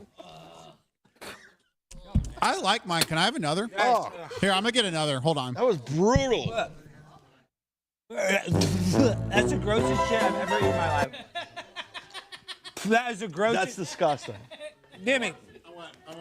You're gonna eat another one of these? No, this was delicious. Dude, I am shaking. That is so gross. Oh, God damn. Oh, this is good. ugh. No, dude. I'll do it. Oh my God, no, it's not. Shit, Oh, I that's didn't fucking disgusting. do this. I'm not worried That's about why it. Princeton I'm not Ivy worried League about weirdos any want of to eat this. bugs. God. He loves Klaus Schwab. Okay. No, I really. Oh, that's disgusting. We got a vacuum cleaner. We're gonna have to vacuum that up. White Darius, will you please come here? So that was their big thing. That was the big thing on the description that they eat bugs. And they got an hour left. So now what? What happens next? People on the subway in New York, they will clone your phone and take your data. And gay? What, in your opinion? Oh boy. Think about that. Well, you have to say Barack Obama's a crackhead, too. I like Chad's politics. Yes, so it's crackhead calling a crackhead. Yeah. Two crackheads don't make it right. But then this is why it's getting extra fishy, and this is why Tucker's interviewing him. So did you see Barack Obama wrote a letter, an old letter, to his girlfriend saying that he fantasized about having gay sex every day? I did. I saw that. Yeah. So you put two and two together, gay man who smokes crack. Bye. Well, Michelle Obama. Possibly. This is awful. The Mud A bomber because he bombs on stage and he is not funny. Get it? I'll be here all week or until MLC starts. Holy shit. Why does Chad have his hood up? I mean, he put it up. He's drunk. He's drunk. It's like this. You're in a studio. They're trying to light your face. Your hood's up. Your hood's down. You're wearing your Zumock Mania shirt. It really is pathetic. We'll try to skip through, but I'm not going to listen to Chad pretend to know anything about anything going on in the world. Imagine. But what do you think about that in your personal opinion? Like, I really don't care. Like Hunter Biden, right? He smokes crack. Everybody gives. I don't care that Hunter Biden smokes crack. I think that makes him likable. Yeah. On a serious note, does this make Barack Obama like? Is it a big? Can you? I need something to wake me up. You know, like the bumper too. All right, what you need? I don't know. Do you know somebody that does cocaine here? Yeah, I got somebody that does cocaine. How much you need? Just probably an 8-ball. Here's like $250, man. Barry, you're having some marital problems. So good, make you smack your mama. Oh man, this is getting hot and heavy, man. Look, you gotta give me some of that crack now too. Here you go, there, that hit right there. Tell me what you think. Oh yeah. What's happening? What is this? I told you, ain't that stuff good? I told you, that stuff is good, ain't it? And everyone in the studio is just dying laughing. It's like, what is happening? Oh man, how's it going? I'm all right, man. How you doing? So I hear Palate cleanser, can you sing the Stevie Lou song? Yeah. Stevie Lou, looking for you, looking like a bag of shit now. Barry, you're having some marital problems. My wife's having postmenopausal. You know, she just had a kid, right? Yeah. Postpartum. Why is Chris Chan here? She doesn't like you anymore. Nah, she doesn't. She doesn't want to be around you. She's just about having a kid, and she doesn't want to please you no more. Or is this Anthony from LTT? Yeah, Make sure to get on your knees. I can't keep them apart. Oh my God! Please, let's. Oh, this is so fast. Chad's arms are just crossed. He's just bored back there. Imagine putting this out as a show. Turning me on now. You turning me on, you getting me hot. Oh, stop. Oh wait, I need to do some more cocaine. Oh, all right. Oh. All right, And scene. All right, folks. Return to service. Now that was Larry Sinclair and Barack Obama reenacting the first night that they met. All right, good job. Everybody liked that. All right, Chad. Everybody liked that. We lost 200 viewers during that. All right, we got a merch call now. Dude, great blowjob. Great blowjob. Seriously, great blowjob. Okay, Chat Rats. If you guys want your Chat Rat shirts, go to pimponablimpshop.com. We want you wearing that merch in the chat when we do the live call-in shows on Sunday. If you call into the show and you're wearing some merch, you're going to win a prize this Sunday. I don't know what that prize is. I'm purposely keeping it vague so I'm not held accountable for what I don't or do give you.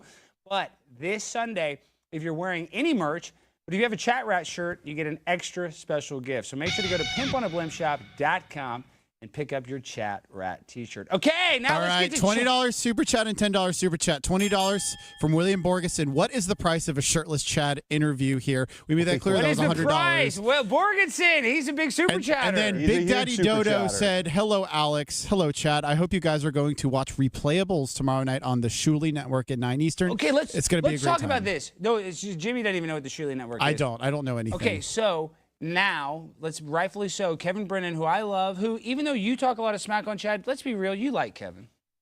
Once upon a time, we were all fans until he turns on you.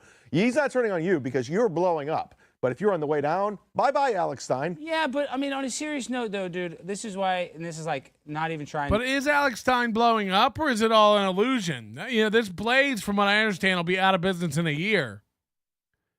It seems like they all know that over there. They're not taking it seriously. They're just robbing this company's money before it goes out of business. No one's working on the show. No one gives a fuck about anything. And now they're talking about the Dabbleverse, which is just insane. And both Brennan and Shuli have to love getting these plugs on here. This is great. And Chad's still doing the whole thing of like, well, they'll turn on you. Everybody will turn on you. And he's not turning on you because you're blowing up. Blades TV peaked in 2016 to 2018. Yeah, I really do think when Crowder left last year, it probably murdered them. no, Blaze is huge. There's a lot of tards that pay for this. I think there's, look, I'm not saying there's not 100,000 people that pay for it. What I'm saying is this is an egregious waste of money. Imagine an investor tuning into this show, a heavy investor, being like, again, there's got to be 10 employees sitting around watching this happen. You know. Dang Lizard says, after this, nobody can explain. After this, can anybody explain why Alex Stein is even a thing? Well, his viral videos that have nothing to do with this show. He got the show from the viral videos. But that doesn't really have anything to do with this show. And it goes to show you when it comes to long form hosting. And I mean, there's just no charisma or confidence that I see. He's not the worst. I'm not saying he shouldn't be on a show. I'm just saying that there's no. I don't see a polished guy who should be given a show to host. Again, like we don't care anymore to gatekeep talent. We're just like, yeah, give him a show. You can host a show, right? It's like, no, he can't. He can't do a cold open. He can't keep a show on track. He can't focus. He's got to call out every noise, every sound, every light, every whistle, every shift in posture. So it's not there. It's really not there yet. Combative. I've heard you on podcasts when they make fun of Kevin. You've said, "Oh, Kevin has more credits than you." I've heard you defend Kevin, even Pat, like even since y'all have had beef. Well, it got to the point where when he's trying to get me fired from clubs, like the club, that is annoying. The club I'm working at this weekend, Dallas Comedy Club. Please come see me 4 shows, Friday and Saturday. They won't. And it's stuff like that I don't like. Okay, but let's talk about this. Stream sniping, I think it should be allowed. I don't think that should be a strikeable thing. According to my text, they're stream sniping us right now. Good. We want to be stream sniped. We want to be stream sniped. Thank you. Everybody. Hi, Kevin. Hi, Kevin's lawyer. Thank you. Yes, we love that. Okay, stream snipe us. But Chad, seriously, you caused me a lot of problems because I like you. I consider you a friend. But Kevin, now you're finding Kevin, Chrissy, and Frank, who I'm friends with. Why do you? Is it true that this is the first time they met? And now he's like, I like you. I consider you a friend. Hey, Chrissy and Frank so much. I think they're off the radar right now. I think they just came at me during. Chrissy's blowing up right now. She's not blowing up. She's just on Adam Carolla's show. Was she? Well, you probably get more viewers than Adam Carolla at this point. I don't know about that. Adam Carolla is one of the bigger podcasts. But my point is like, Chad, I get the. Chad thinks there's a possibility that Alex Stein gets more viewers or listeners than Adam Carolla, the Guinness World Record holder for the biggest podcast in the world. Like him or hate him, Adam Carolla gets over 1 million downloads a day on his podcast. A day. You're probably bigger than him by now, right? Alex Stein don't beat NLO numbers every day. 3,000 to 5,000 views on his shows that I've seen. 200,000 subscribers. 3,000 to 5,000 views. Again, not a slam at Alex Stein. I understand, again, Blaze has 100,000 subscribers. I get it.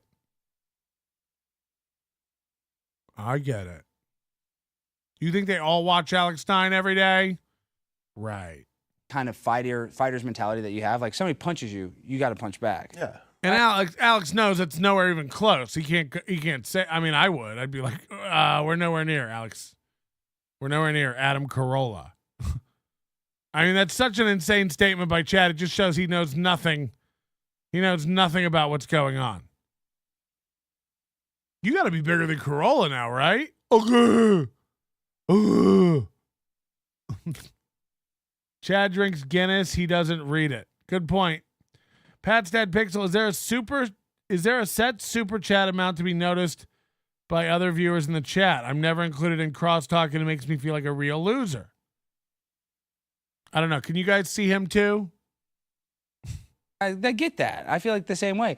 But you catch all this collateral damage, and then you're becoming Kevin because you're burning these bridges. But also, Alex, people like. So Alex Stein is bringing all this Dabbleverse drama onto his show to the Blaze audience, but doing a horrible job of explaining it or setting it up. He's jumped around so much now. Like, I like Kevin, and you like Kevin too. Now, what's your problem with Frank and Chrissy? And then just keeps jumping around. It's like no one knows who Frank and Chrissy are. Or like it's. Imagine being a listener on Blaze or a viewer on Blaze and tuning into this and being like, "What's going on? Who is this?" A pile-on. People like jumping on to a scene, they see something, and that's what was happening with me. So I did have to fight back. And listen, I don't know Chris. I've never met Chrissy in person. You've never even met Chrissy? No clue. And you talk so much shit about her, dude. And I did it because of Kevin. Because Kevin was the first guy to do it. Do you hear their audio clipping constantly? It's so annoying. It's really annoying. And I was like his Flavor Flav. He was Chuck D. I was like, yeah, boy. And then. Okay, what are we gonna have to do to reunite you and Kevin? Is that ship sailed? That's an impossibility. Because you're saying I want $4,000. He's not. Chad will go back on that show in a heartbeat with a talk. I've said it since the beginning. Chad swears he doesn't even want to be back on. We all know he does. He's a bitch who needs a handler. Chad's a baby bitch who needs a handler. We see what he can do on his own. Nothing. The year he was off MLC, nothing. Dog shit. Loser. Didn't grow at all. Nothing. You had 80 fucking... In February 2023, you had 80-something Patreons. You're in the 10-somethings now and headed back down, baby. MLC's the only thing that makes you relevant. You need a wrapping paper to look attractive, Chad. You need the illusion of talent surrounding you to make you appear like you belong. When you get out on your own, nothing's ever been more apparent. One of these things is not like the other. You have no jokes. You have no idea what's going on. You have no intelligence. You emotionally lash out. You cannot focus. You have no ideas. No one wants to work with you. You have no credit. You can't get a place to live on your own. You can't get a job. You can't make money on your own. You can't come up with a show idea. You can't execute it. You can't build a studio. You can't get rid of a broken fridge. You can't be too loud or your neighbor will come down and knock on your door and say, keep it quiet. You have nothing. Nothing. We've seen it. We've seen it. You need MLC. You will go back on. You're a fucking dry. You're not even a dry drunk. You're just a drunk. You claim to be a dry drunk, but. Oh, God, is that asshole sloppy and wet. Imagine all the vodka and beer shits. I'm not going to pay you $4,000 to go back on his show. I just know the money I generated and the subscribers to his YouTube page. He still professes all this stuff. We know that's not true. Chad, you didn't get 4,000 subscribers over to Kevin. You don't have 4,000 active users of your channel. Grow up. What is? I put up one of these videos every day. It gets 4,000 views after 24 hours. Every day. Every day. Chad, go look at your videos that you put up. 300 views. Go look at your football show that you did. 490 views. Go look at your show you did one time with Earl Skakel. You were starting a new podcast. So many new podcasts, Chad. You're like Josh Denny. Well, that one only got 300 views. I guess we'll do something else. Well, that one only got 400 views. I guess I'll start a new show and do something else. Yeah, it's not the shows. It's not the partner. It's you. It's you. You're right where you're supposed to be when you're alone. 70 viewers, 300 total views. I love NLO because you always keep it real and honest, funny, well-informed, high IQ. You being an asshole is just a bone. I mean, I don't know if any of that's true. I'm just as lost as the rest of us. I yelled about producer Joe copying my prices for 20 minutes, and then he didn't.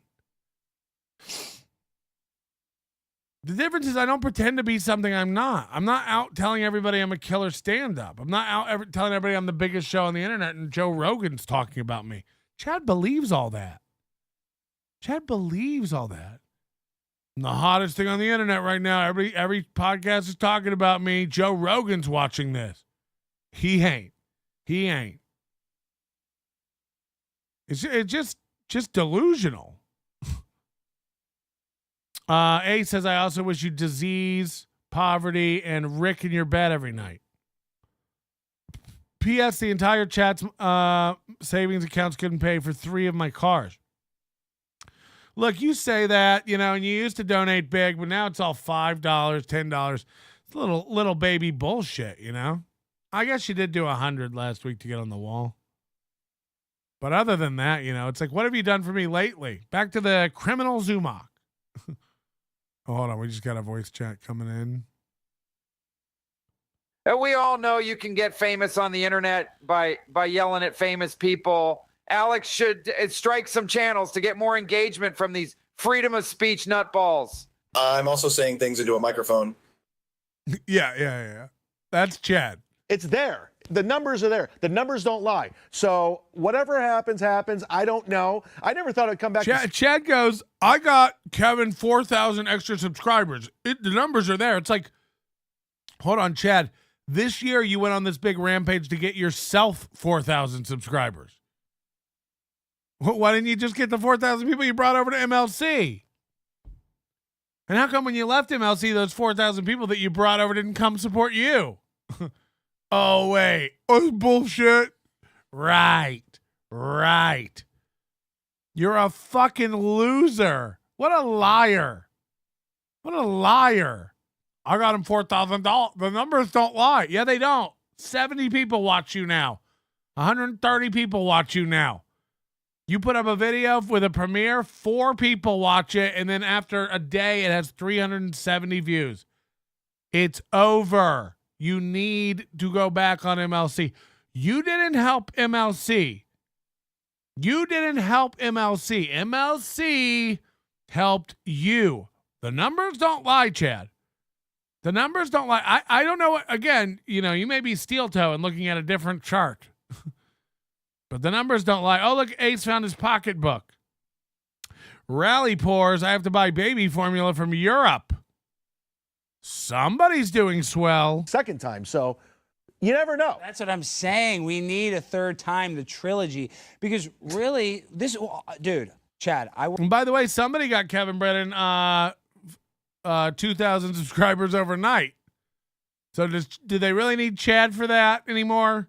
Work my butt off. I do like all these stupid viral videos where I go and confront Brittany Griner or Storm Barstool. I've seen them. But I'm saying the only crap that gets clicks is drama. Yeah. The only crap. It's me talking shit about you, Carl talking shit about who. I'm just saying that's what works. That's why Carl has such a successful podcast. People want people to land. I'm trying to not believe that, man. DK, 5 gifted memberships. Thank you so much. That helps out the show. I'm sorry you're not getting explosions of crap, but we got new stuff we're working on for when people gift memberships. So don't worry. We're going to be juicing it good soon. You'll get all the appreciation thing. And don't do it for thanks. Do it for the love of the game. Thank you, DK, though. I really appreciate that. Holy shit. We could be on the verge of a hype train here. We had $50 from Ace, then we have 5 gifted memberships from DK, and now what's rolling in? $100 from Mr. Panhandle? $100? We don't even have Panhandler on the wall yet. Mr. Panhandler. That gets you on the wall when you throw money like that in my tits. That gets you on the wall when you throw money like that at my tits, Mr. Panhandler. It gets me hard. The pan on my handle goes from 6 to midnight, if you know what I'm saying. Carlos Danger, always appreciated and respected around these parts. Even when he kisses the ass of a German dead boy. Imagine buying into that German dead kid rumor. He's running off. He's trying to start a new life somewhere. He thinks he can rebirth himself in another faction of the internet. And I don't think it's going to work out. We got too many people looking for you, fatso. So the next time you pop up like a little whack-a-mole game with your glass of milk and you try to broadcast or whatever realm you move into next, I imagine you'll try to go clipping the Professional Bowlers League or something. We're going to be looking for you, DOC. You don't have the balls to kill yourself. We're all waiting. So anyway, we will be watching when you pop up again. We know you're hiding, fat boy. We know you're hiding, you fat milk fuck. So come out, wherever you are. We are waiting. We want to see the milk stains. Hello. Mike Dub says DOC will rebrand as Stoned on Scrimps. Stoned on Scrimps. Justin Kemple keeping it going. Ace back in here saying, I'm the rally king. Keep it going. Pores. Poon people. I mean, it's weird. So it's like, I feel like for me, I'm not trying to give you advice by any means. I'm listening. You're successful. You're doing well. I'm not that. I mean, I'm doing okay. But what I'm saying is when these people lampoon you and then they make you jump off sides, it's like Tom Brady, like hut. They're trying to get you to draw off sides. And then when you go off sides, you're kind of letting them win. Do you see what I'm saying? Yeah, I don't know. There's no, it's not a script. We're not following it. We're not a script. It's where are we going? I don't, right. Chad only has an animal brain. Chad only you're talking like Chad has the part of his brain that helps him control his body and his movements. Chad's just a dope. He's a dumb reactionary. The thing this week with the Gladwell Ape stuff and his landlord, I mean, you know, as a fan, as a drama watcher, I'm like, fuck yes. Make Chad squirm. He gets so nervous. He has no poker face. You can read Chad like a book. You can tell when he's lying. Bruh, stick him. Ha, ha, ha, stick him. Right, Chad, 3 sound effects. No, you do a great show, Chad. You bring a lot to the table, man. You're really good. I don't know. Tomorrow may be another day, so I don't know. I really don't, Alex. Tomorrow may be another day. He doesn't know. Chad doesn't know if tomorrow is another day. I know. But I recognize the show that we were doing with Kevin and Bob was. Do you notice the hands again? They're just floating. Idiots do this. They have to like. I don't. Only idiots, only fools, and horses behave like this. Saying. Yeah, I don't know. There's no like. Watch it's not his a hands. script. We're not following it. I've got no strings to hold me down, to keep me right, to make me sound. I know. But I recognize. I'm dancing my hands. They move around. I'm like a marionette. It was blowing up, and unfortunately, I mean, look at Kevin's track record with everybody in his life, from his brother to Lenny Market. That's the thing too, is Chad thinks it's like, look at Brennan. Brennan's a fucking loser. Brennan lies to everybody. Brennan's not grounded in reality. It's like, correct. Kevin Brennan is clearly not a good guy. I don't think he cares. I don't need him to be a good guy to be a fan, to laugh at him, but Kevin Brennan doesn't have any loyalties and will step on anyone and squash anyone, and then he acts upset that you don't want to be his friend. It's like, Kevin, you're a fucking monster.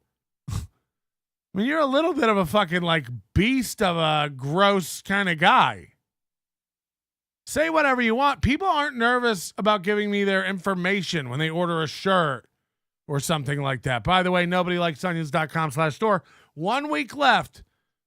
1 week left is all I'm guaranteeing you to buy anything from our store that's in there now. Summer of hats, all of our great news shirts, our Got 'em coffee mug, the Melton in the Morning travel mug, and much, much more. Overdose members, of course, save 15% off immediately on anything in our store. But it's the last week. It's the last time I'll plug it this week. Get over there and grab some stuff. It's the summer of hats. You're going to love the way you fuck. You're going to love... what did I say? You're going to love the way you look. You're going to like the way you look. It's to everyone. They're all gone, including me. Yeah, well, Kevin is a little bit of a diva, but I think that's what makes Kevin so great. But on top of that, when you talk about... my point was, Chad can also be a giant piece of shit. I think Kevin's more upstanding than Chad. but they're both giant, unloyal pieces of shit. I don't want either one of those people in my stable of friends. Sorry. They're reactionary, emotional, driven nuts with no boundaries, no lines, no loyalty, none of it. So I'm not interested in being friends with either one of them. Chad thinks if he can convince you Kevin's a piece of shit, you'll like Chad. It's like, no, I agree with you about Kevin, and I agree with Kevin about you. So I agree with both of you about both things. General Nyland, $10. Here's my milk money, Patty. A little something for the pores in the back. Sketty, holler at your boy. Yeah, Sketty's like appearing on shows now, trying to become a guy. The best show. I think Bob Levy's very funny and great, but I don't think Bob even needs Bob on the show. What do you think about that? I think it only needs you on the show. I don't know. I listen. I've known Bob for a long time. I have nothing against Bob. Bob and I are cool. We're fine. But he's Kevin. If you're listening, and you're very toxic. You're hard to deal with. But Kevin's hilarious, dude. I've heard you so many times. People that when you were on streams, they made fun of Kevin, and you said Kevin's on Saturday Night Live. They're arguing in circles. Kevin can be toxic and a bad person and still hilarious. You know? Kevin can be a guy who has no friends and is just lonely. Kevin like lashes out at everybody because he's so scared nobody will actually like him. He has to run you away. You know?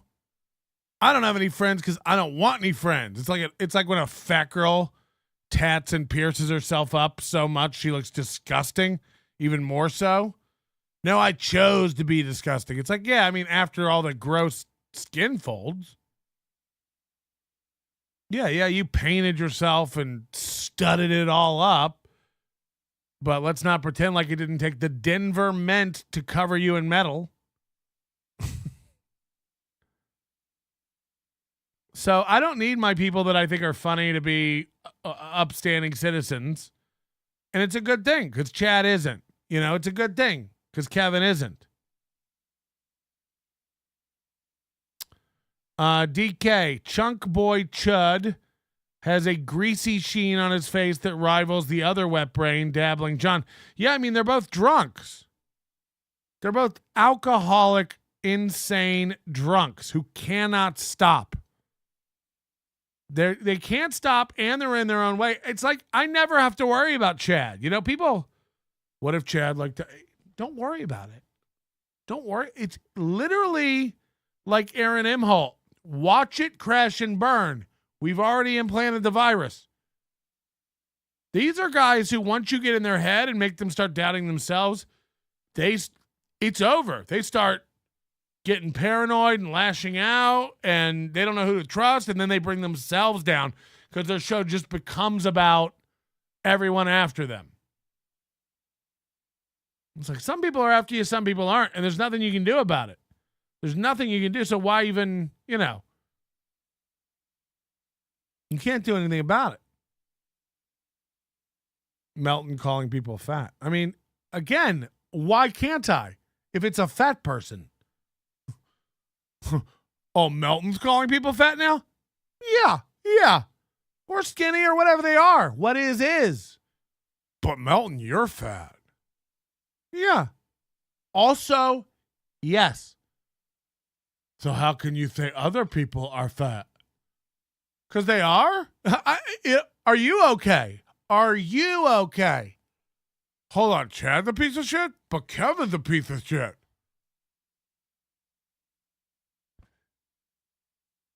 But you said they both are. Wrap your head around it. Hold on, Melton, you're saying there's a fat girl, but you're fat. Yep.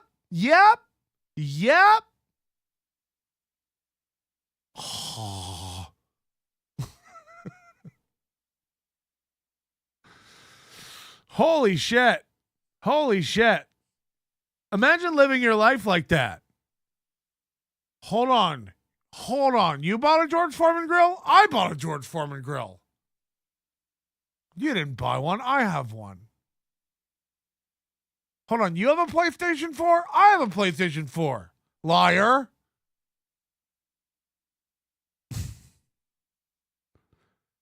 Yeah, two people can be fat. And one fat person can notice the other person's fat. Sorry. Like, how did you think it worked? Oh, thank you for clarifying. I thought that if you were fat, you could never talk about. That's how my dumb brain worked.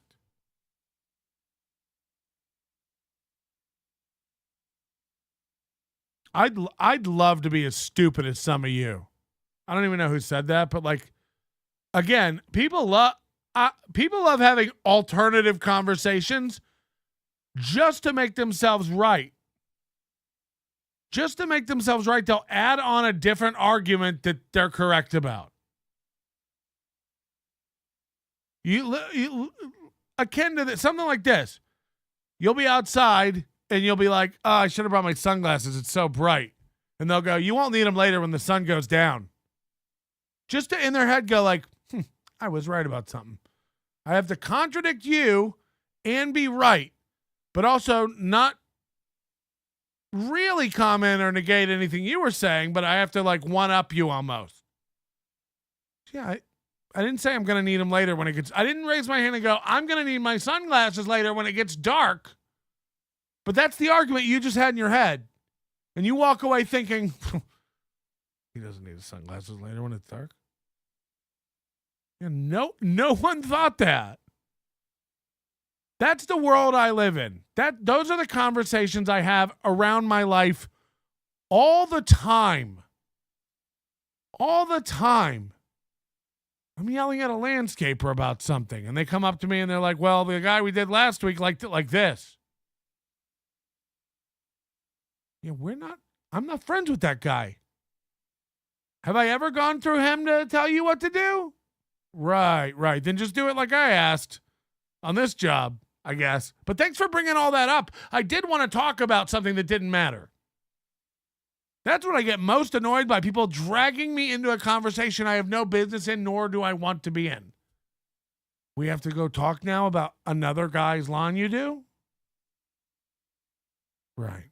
It's a wonder I don't hang myself on the daily. On the daily. Like Kevin Brennan, what friends do you have? None. I'm 43 years old. I'm not concerned with convincing internet people in my chat room whether I have friends or not. If you think I don't have any, then I don't have any. If you think I have tons, then I have tons. I'm not worried about it. This isn't life. I'm not informing you. Where are you going tonight, Patrick? Don't worry about it. You don't need to know. Yeah, Patrick, name your friends. I'm not gay. I'm not desperate. I'm not Chad's the one who constantly brings up having friends. I'm 43. First of all, if you have no friends by this point in your life, you're a loser. Buck Naked gifted a membership. Thank you very much. But bringing it, it's like being 45 and going, I have $1 million. It's like most people I know who are 45 and have worked their whole life have $1 million in their 401k or somewhere else. If you've worked your whole life and been smart about money and started putting it away when you worked, you should have $1 million. You should have $1 million. It's the people walking around going, I have $1 million that I go like, I bet you don't probably. I'm thinking you probably don't. Jack comes on every day. It's like, I have actual friends. You don't have any friends. Makes me kind of go, that's a weird thing to say. I didn't know that we talk about how many friends we have as if they're pogs. There's a big difference between a buddy and a friend, but to these guys, there's not. I think Alex and Chad just met for the first time. They're like, look, we're good friends. It's like, okay. Okay. You talking about Facebook? What are we even talking about? G-Rob, thanks for the laughs. Thank you for the laughs, baby boo.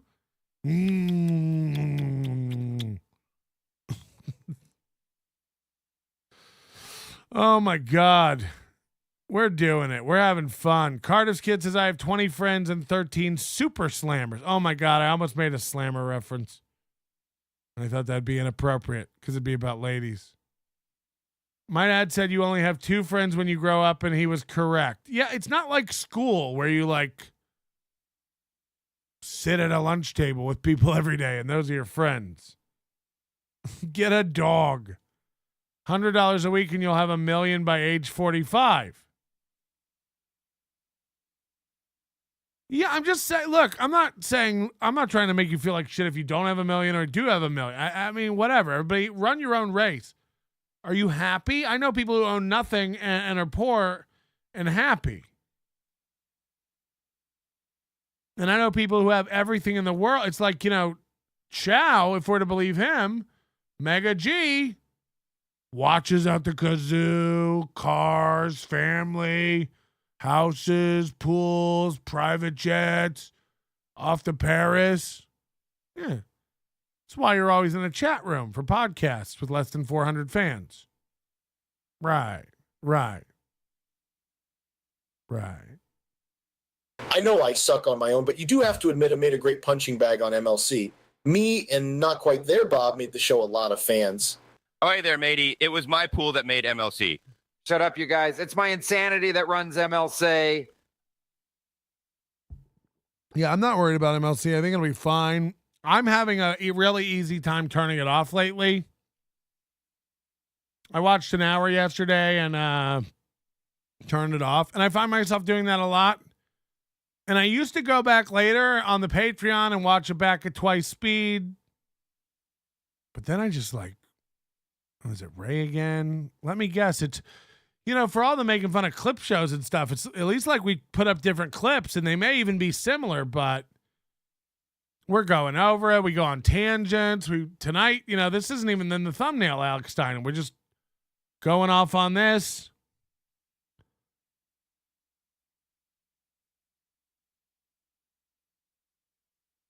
I don't know, man. I don't know what's good and I don't know what's bad. I don't like to blatant, obvious lying about everything. There's no point in it. What do you get out of it? Again, saying you have 10,000 fans when you bought 10,000 fans.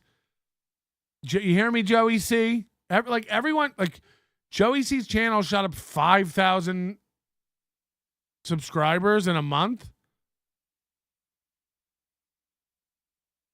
Can't get double-digit viewers to save his life. Can't get any views on his videos to save his life. And we're all everybody knows that they're fake. You know they're fake, and we all know that they're fake. But you tell everybody they're real when you go live. And it's like, oh, at some point we just feel sad that it's like Aaron, We wonder about April because it's like, is she so gaslit she believes everything Aaron says, or is she complicit? Is she so broken that she thinks yeah, I guess we are making more money than ever? Or does she look at the bank account and Aaron keeps telling her we have to say we're doing well, or otherwise people will think we're not and they'll panic and maybe they'll leave us? And it's like, oh, okay. I bought Bitcoin at 33,000. You got a great deal. Hold on to it. We don't have to get into it today, but you're doing fine. I buy Bitcoin every week. Don't worry about it. You're doing great. Buy Bitcoin. You're doing great. All right, we're going to watch something new. We're going to switch gears a little bit. We got to do Michael Ray Bauer. He's got a new video out where he claims he lost a starring role in Remember the Titans. And the only person I can think of he's thinking of is maybe Ethan Suplee, who's a fantastic former big fat actor like Bauer. So, I had. Sorry, pausing that. So we're gonna watch Bauer. I can't wait to hear how he lost his his ability to be in the movie Remember the Titans. And this is before the now his excuse for not being in major motion pictures is I didn't get the vaccine, so Hollywood turned its back on me. So I can't be in anything because I'm not vaccinated, but I haven't taken a hard stance. Meanwhile, they'll be like, why don't you leave LA so you can have a normal, happy life instead of living in this sad box with no kitchen? He's like, I got to be in LA for work. This is where Hollywood is. It's like, but you're not in anything anymore. And also go tell that to all my friends in Georgia who do nothing but TV shows and movies nonstop in Atlanta. Also, Vegas is starting to do a lot of productions out here. So, yeah, I guess they're not doing anything in Canada. Everything's in Hollywood. Everything is in Hollywood. He's on Cameo. Yeah, he's one of these guys. Like, Chad will be like, I brought 4,000 people to MLC. It's like, Chad, you couldn't bring 4,000 people anywhere. You've never gotten a request for a cameo. Nobody watches you live. It literally, like, Chad Solo, it gets lower views than anyone in this world. He literally is down there with, like, Mir and Chow and, like, sub 100 a lot. A lot. Today, you know, under 100 the whole time. And, of course, he only did 20 minutes and fizzles out. You know, sorry, guys. I got a lot going on. I need a juice and some graham crackers. And we do a show over here. We do a show over here. That's a good And we do a show over here. We do a show over here. And we do a show over here. Why does he say and first? Listen. And we do a show over here. It's so weird how it puts stuff in sometimes. And we do a show over here. And we do a show over here. Interesting. All right, ladies and gentlemen, Michael Ray Bauer. I've heard nothing from him, by the way, about my package. I think Chairman Meow was saying they love Michael Ray Bauer. I don't know if anybody can reach out to him and just ask if he got it. It's fine if he's going to decline our offer and stuff. I just want to know that he got his stuff back. Did he get his video? Because, look, that was the whole point of saving that Willie's videotape. Did he get it back? We do a good show.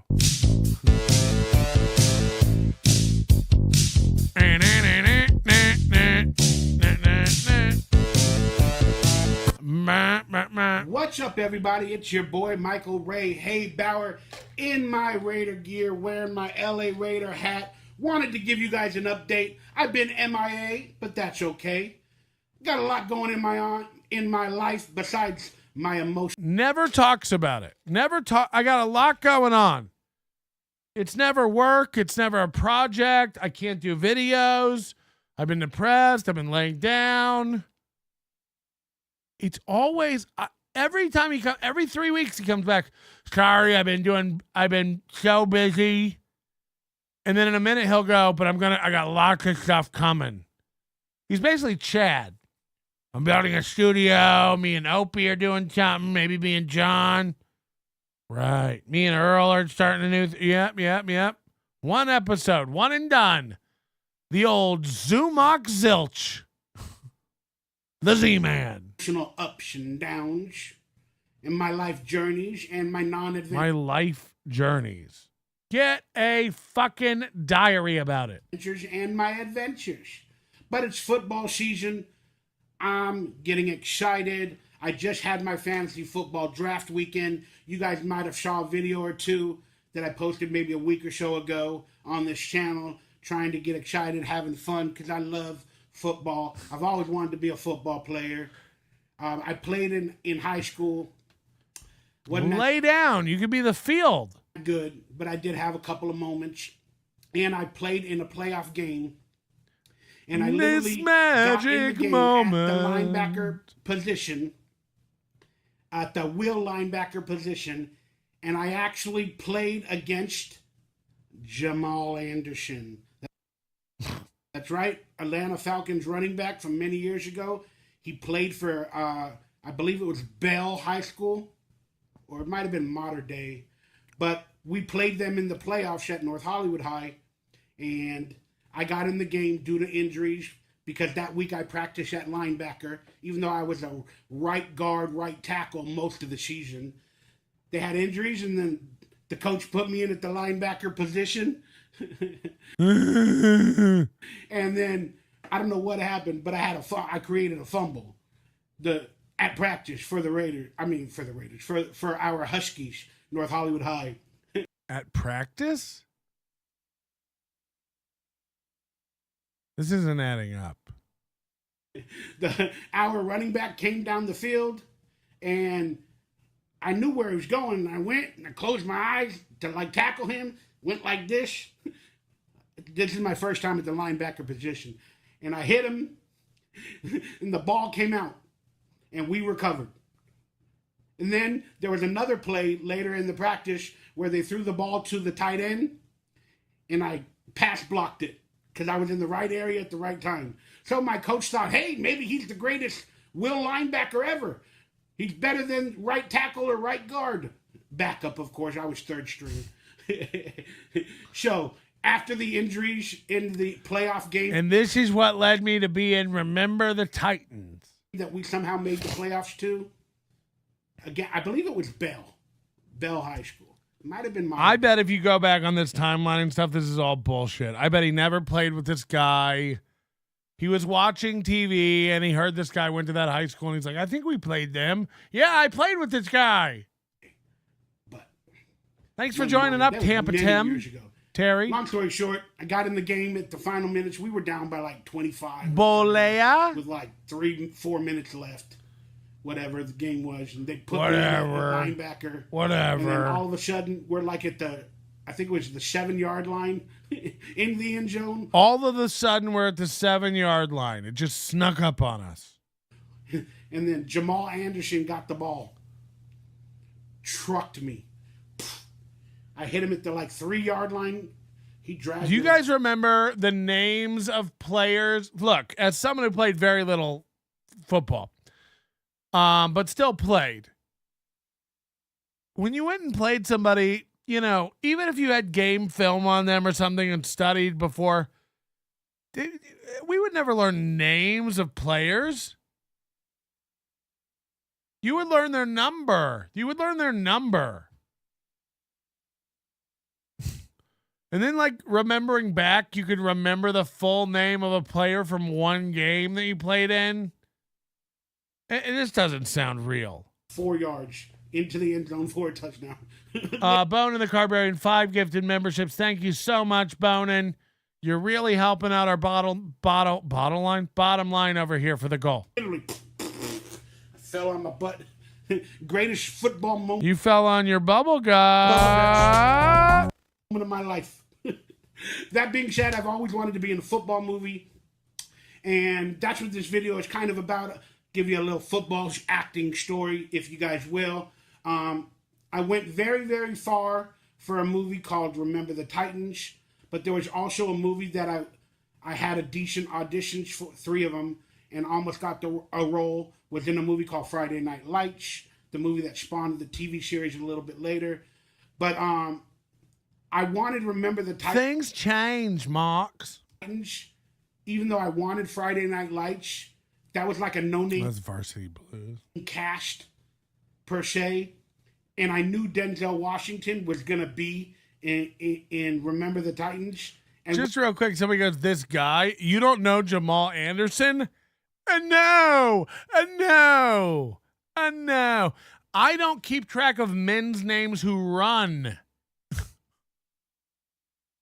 No, sure don't. Melton doesn't know Jamal Anderson. I could be being trolled right now. That could not even be a real player. I have no idea.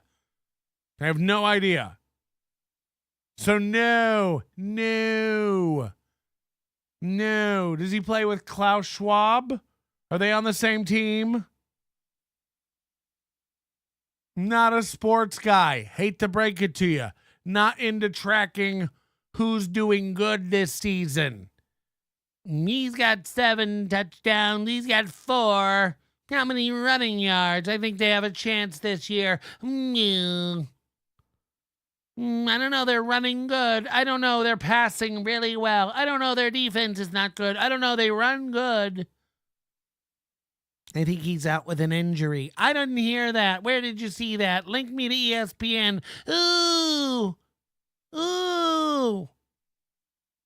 I have to make a substitution. Quick, log in to my Yahoo. Look, again, if you need that in your life to escape your wife or have a hobby or that makes you feel like you have a personality, yelling about the Jets, knock it out. Don't care. You know, it'd be like if I was super into trains and I'm like, you've never heard of Jerry Falcone? only one of the most celebrated modern conductors of our time. Did you know when the steam engine was developed? And you'd be like, no, I don't keep track of guys who drive trains. It's like, right, but if it was an F1 car or NASCAR, it'd be cool. Or if they just ran and threw a ball back and forth, that'd be dope to track them then. Right. It's all dumb. Be into whatever you want to be in, but don't be insanely incredulously, questioning whether or not you don't know Jamal. Nope.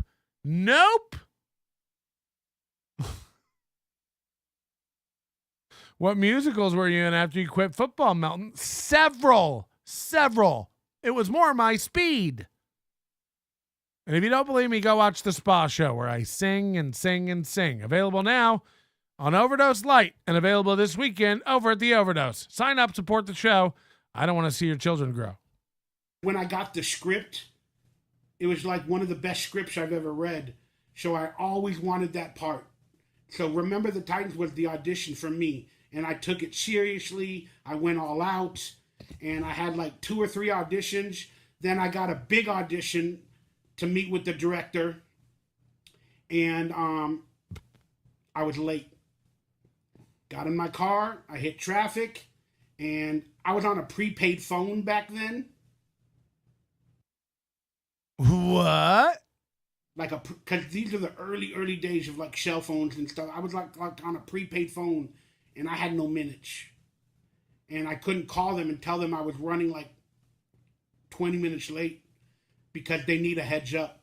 And I'm meeting with the director of Remember the Titans, Boaz Yakin, and I couldn't call them. I had no damn minutes. That's how poor or whatever I was in life. He's one of these guys like Chad where he got a gig early on in his life.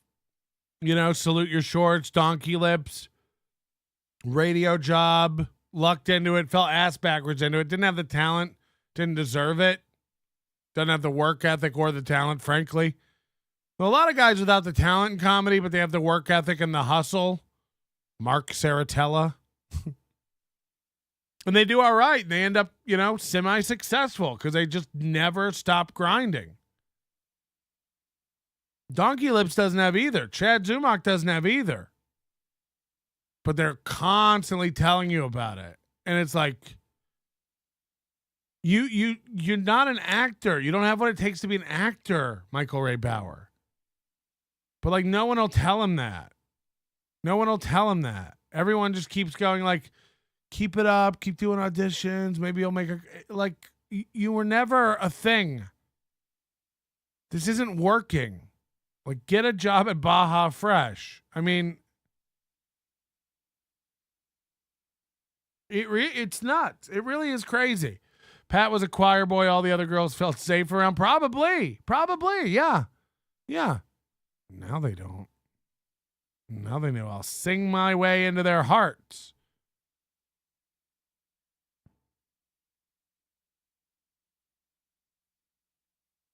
I find it just weird when these guys get because it happens with people where they get a child acting job and then they never act again. They go, it wasn't for me. I don't like the life. I don't feel like I'm good at it. I never got any other callbacks. Not Michael Ray Bauer, though. He just keeps on going like, no, I'm supposed to be an actor because I acted once. So I'm an actor. Chad thinks he was on the radio once because he's a radio guy. So he sets up a podcast. He's like, I must be meant to do this. It's like, have you seen you? You're not. It's like, Chad, you can set up all the microphones and studios you want. You're not a guy. You can't talk. You have no thoughts. You don't know about anything. You're not interesting. You don't have a vocabulary. You can't think ahead. You don't string thoughts together. You can't stop drinking. What's Chad gonna go lie with? You don't have the energy or the stamina. I'm writhing with pain every movement I make. And I'm, trying my best to do 4 hours today. I'm not going to make it. I can already tell. But, try every 30 minutes, 36 minutes, 42 minutes. I gotta go. Ugh. And then what does he do when he turns it off? Just eat fish and drink vodka. And go out with all his friends. No, you were never supposed to be this. You're not good at comedy. You're not good at radio. You were a third mic radio guy. They brought you. This is why he tuckers out after 20 minutes. They brought him in for segments. They'd bring Chad in for a 20-minute segment, and then Chad would get to leave and go sit in the green room and eat the donuts and drink the coffee. Chad would get sent out to do bits on the street. 20 minutes at a time. That's what Chad can do. That's what Chad can do. If we wanted someone to walk around and report back over the phone, that's what Chad would be good for. He's an empty vessel. He's a conduit for basic information. In his mind, he's like, no, I'm a host. I host several podcasts. I'm good at talking. I got my football podcast. I got my podcast I'm starting with Opie. I got podcasts I'm starting with Stuttering John. I got my Sundays with Tuesdays. I got my Mondays with Mom's Days. I got my MLC. I do my mud truck with my sniping. I got the Kumi's cut. He really thinks he has all this stuff going on. It's like, loser. There's a reason your Patreon is hemorrhaging people and the overdose can't stop climbing. People can't get enough. They can't stay caught up with the content. A little behind, and they're still like, thank you for the break. Every day with the content, Melton, every day. And then other people, you can't satisfy them enough. Are you going live tonight? You going live this morning? Going live tonight? Yeah, I'm not Joey C. This takes a little more work than going live with my dead daughter on my wing.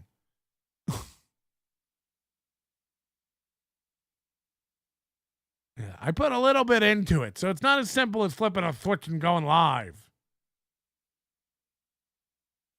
Everyone, do your own thing, but don't be delusional about it. Chad, you can't do this. You don't have what it takes.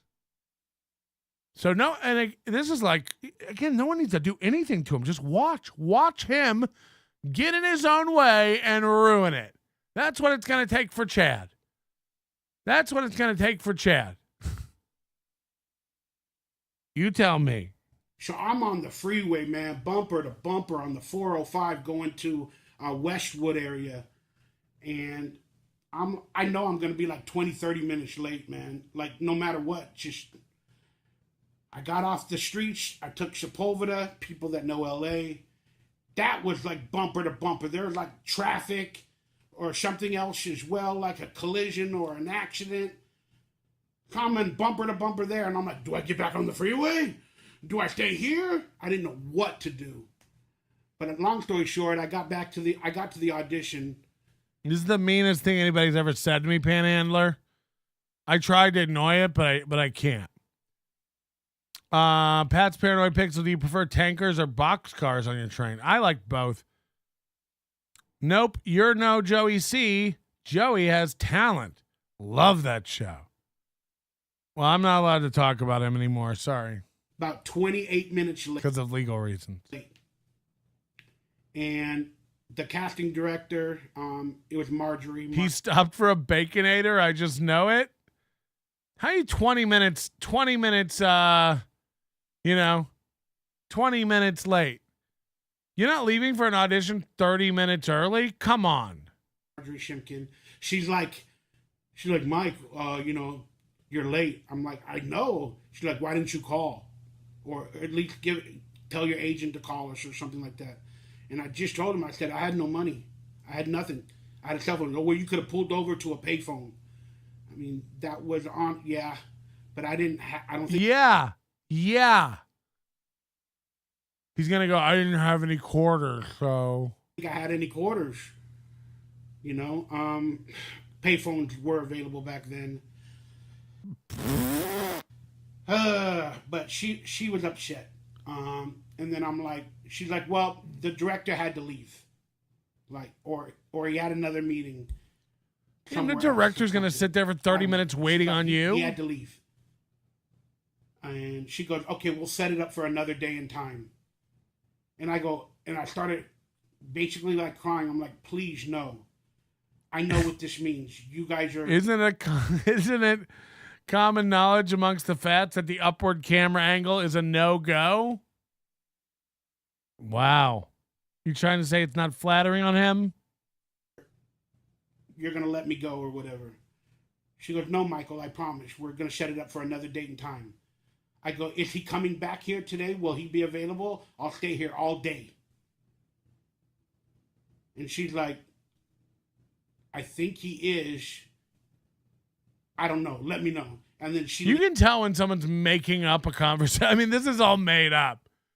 And then I go, yeah, and then she, no, and then I go, and then she goes. Leaves or I'll let you know. And then she leaves and makes a phone call.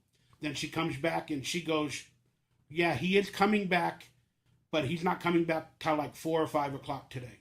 And it's around like 10 o'clock in the morning, 9:30 now. I'm like, I go, okay. She goes, but he would prefer tomorrow at the same time. And I'm like, okay, no problem. So I left, but I decided to stay there in the area. I got some lunch and I stayed. Hold on. You just said you didn't have money for a phone call. You had no minutes on your phone. You didn't have quarters for a payphone, but you stayed in the area, drove around LA in traffic, used up your gas, and then went and had lunch.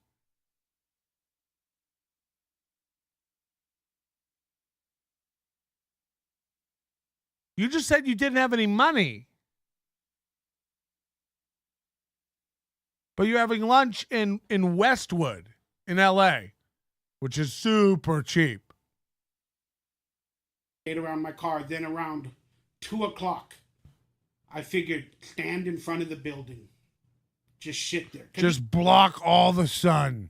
He knows me. He saw my pictures. He saw my audition tapes. So I stay in front of the building at 2 o'clock. Maybe 1:30, but I stayed there for a long time, just sitting there. Just playing the middle linebacker I was always meant to be. Hut! A couple of people in the office walked in and saw me, looked at me like they think they knew me or whatever. Are you the Titans? He always thinks everyone recognizes him. It's like, oh yeah, from when you were a child at camp in the 90s? That's the only reason everybody knows you. You think we all recognize you? Pat Paranoid Pixel Bauer's neck fat gives me anxiety and I'm 300 pounds. Yeah, ditto, man. Ditto. When I look at you and think you're a fat fuck, again, you remember that guy earlier? Like, you're calling someone fat? Yep. I don't remember Marjorie coming back out, but Marjorie, it's happened to me. Okay. I think it was around 4 o'clock, 3:45, 3:50. I've never seen the director before. I've never met him, but he walked up to me. He goes, Michael Bauer? I go, yeah. He goes, you effed up. I go, yeah, I know. I was late. I had some car trouble or driving trouble. And now it's car trouble and driving trouble. Again, it's several things. All you had to do was contact them. I had no money to make a phone call. You have Doritos on your shirt right now, Michael. Your breath smells like a Baconator. You had no money? And I'm like, who are you?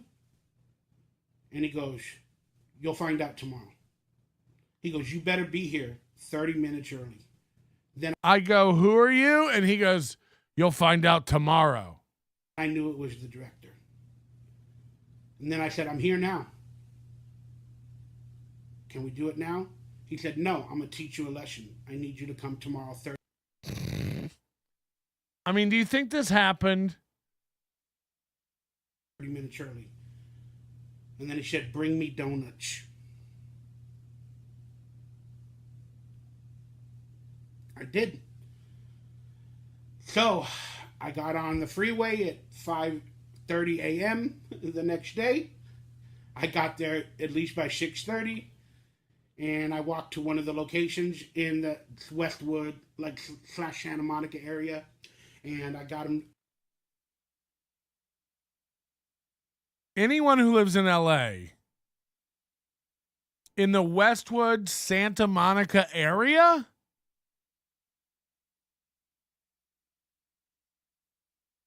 Let's go to a map.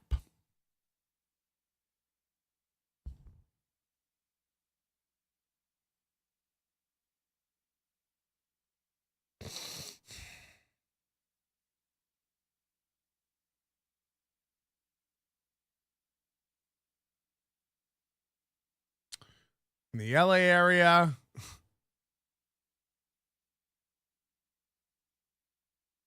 Beverly Hill. Close all this.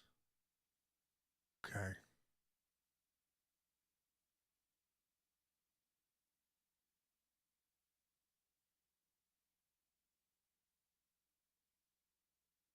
Let me just bring up Westwood in LA.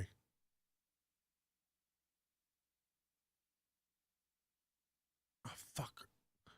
It's going to Vegas. Sorry. I don't want you to see where I am. I don't want to see a dot. Anyway, he says he parked and walked to a donut place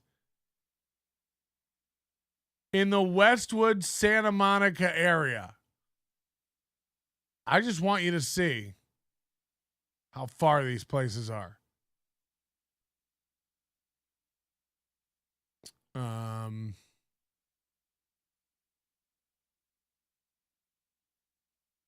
So here's Westwood.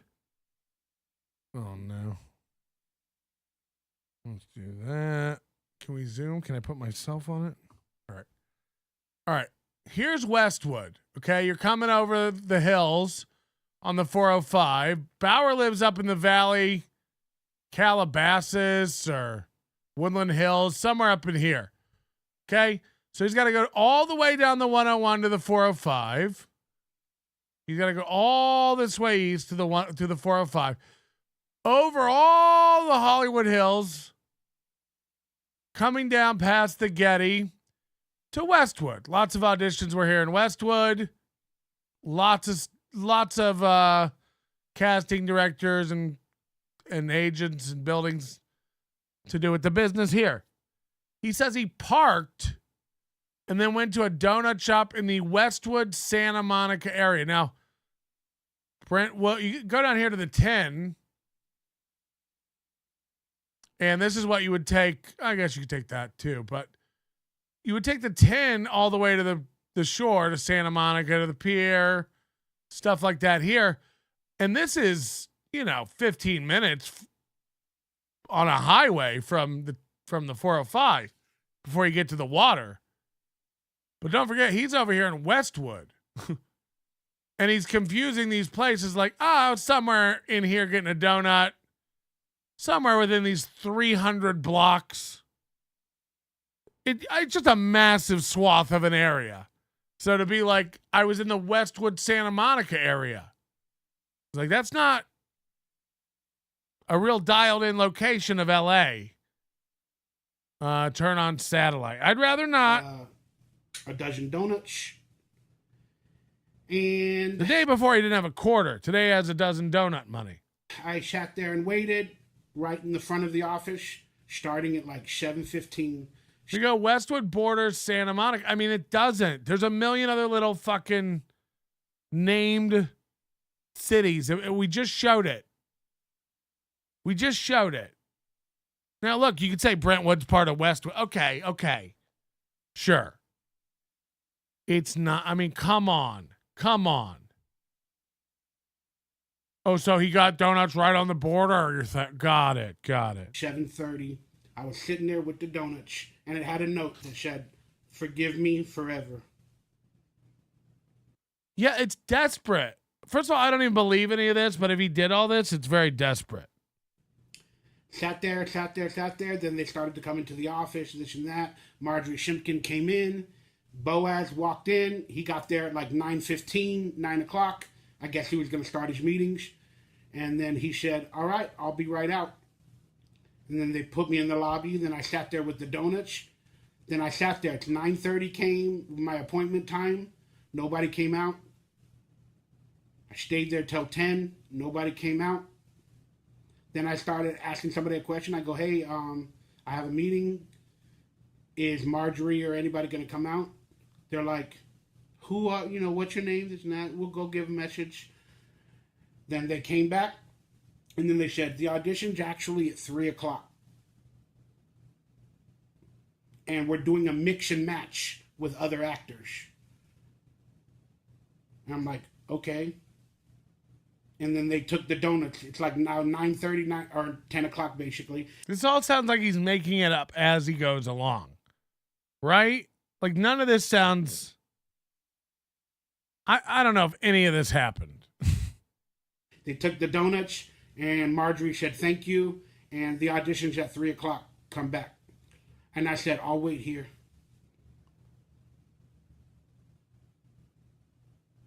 And then she looked at me. Trying to remember the story. It's been a while since I really thought about the entire I got to remember what I made up before so I can remember it. Situation. Then she goes, okay, well, the audition's at 3 o'clock. It's going to be a mix and match. There's going to be some other actors. You guys are going to go in, audition together, talk to Boaz, and stuff like that. And she goes, okay. And then I said, I'll stay here. She's like, okay, if you choose. Hit the like button. Do it for Corn Diff's kids. Do it for Maury Memento. Do it for Muted Growl. Not for Muted Growl, but do it for Jason Gilbert and Pontius Pilate. And then I said, give me a second. And she goes, we don't go until we get to 200. That's 374. We could be at 200. Just get it to 200, or I don't do anything.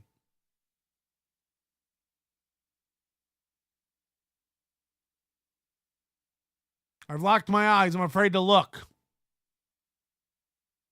I'm afraid to look up there because it'll be like 164.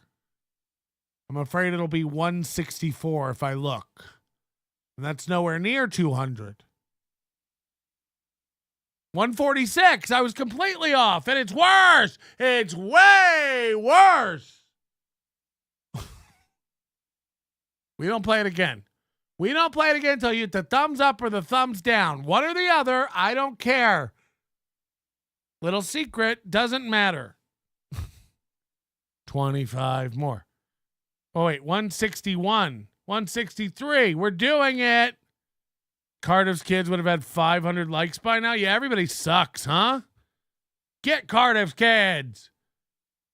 Get Cardiff's kids. Get your alts and hit like. Get your dad and hit like. Grab your mom's phone and hit like. Do the... I don't care. Yeah, I go, could I at least have a donut?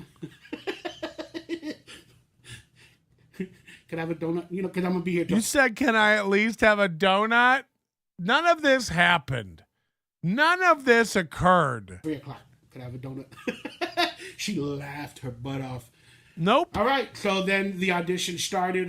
They actually, the actors started coming in around 2:15, 2:30. Then we got down to the process. We went in a couple of times. A couple different actors. Ethan Suplee was there. Ryan Gosling. Ethan Suplee was there. Chad Zumock. Ethan Suplee. Right. A couple others that I can remember. There was a lot of actors that didn't get the part in the movie. But again, so I went in, did my audition, and then Boaz told me to come back for like a third audition that day after everybody is like, we've done our mix and match. And they want to see that dick. Boaz tells me, okay, I need you to sing the Temptations song. Ain't Too Proud to Beg. That was the name of it. Ain't Too Proud to Beg. And I was like, okay. And he's like, do you know it? I'm like, yeah, I'm pretty sure I do. Because, again, I grew up with a lot of this music. Classically trained. He's like, okay, good. You don't need lyrics or anything, or you don't need to hear it. I was like, nah, that ain't too, like, I kept singing in my head, ain't too proud to beg, and you know it. So then I went out of the room for about 15 minutes. And he did this with other people as well, of course, but one by one. So I get in there, And then he's like, all right, go for it. He goes, I want you to make me believe that you are a Temptations fan. And I want you to get me excited for music I've never heard. Like, pretend I've never heard that song or that music. Excite me. And sing it like from your soul. I think he said like you're a soul brother or something like that. So I'm like, dude, I can't even think of the lyrics. But I remembered them back then. He's like, do you know the song? I think I do. I think I do. Definitely did. Ain't too proud to beg, and you know, I can't think of the lyrics. Forgive me, guys. I'm getting really old. God forbid you look it up before you know you're going to tell this story on air. Hi, I'm making a video to tell this story. I didn't look up any of the stuff, but brain is gone. But long story short, I did a really good job, and I did dance moves because in my head I remember them going, doing the dance moves like ain't too proud to beg, and you know it. Ain't too proud to whatever I did like a whole choreographed in my mind thing, and it was awesome. So then I left. Your whole life is in your mind, a choreographed thing. 2 more likes. The room, and then they said that they're going to bring some actors back, and like in a little bit, like around 5 o'clock or whatever it was, 5:30, 6 o'clock, I don't know. They bring me back in the office, and then Boaz tells me, Michael, we're going to go with Ethan, the other actor. And I've known him from many auditions back in the days. And then I was like, really? I was sad. I was sad. I was like, I didn't know what to show at that moment. But I'm like, man. I probably said, are you sure? Some stupid thing. Let me just tell you from experience, both getting things and not getting things. Auditions. Because you might not know, but your boy did a little bit of commercial and acting work when I lived in LA. They don't care. They don't call you or tell you to come back in 2 hours to tell you don't get it, or, hey, we're going to go with the other guy. They don't. Your agent, if anybody calls you and tells you that, most times you just don't get a call. They don't try to let you down easy or candy coat it. Hey, Michael, we're gonna let you down. We're gonna go with the other guy. They don't care. It's not like that. Thing like that. And I'm like, why? I said a couple of things, and then I know my final. And like you got to talk to him like that. Like, why? Was there anything I could have done? Are you sure? Question with him was why. He didn't have to answer, but he did. He goes, Michael, Ethan is good. You're good. He goes, but you're 5'6" or 7. I'm 5'7", so. He goes, you're a 5'6" or 7. Ethan is like 6'1", 6'2", whatever he is. Michael, you're probably 300 pounds. Ethan's like 400 or 500 pounds. He looks good on screen. You weren't fat enough. Too thin. Get out. You're too thin. Boo. Boo.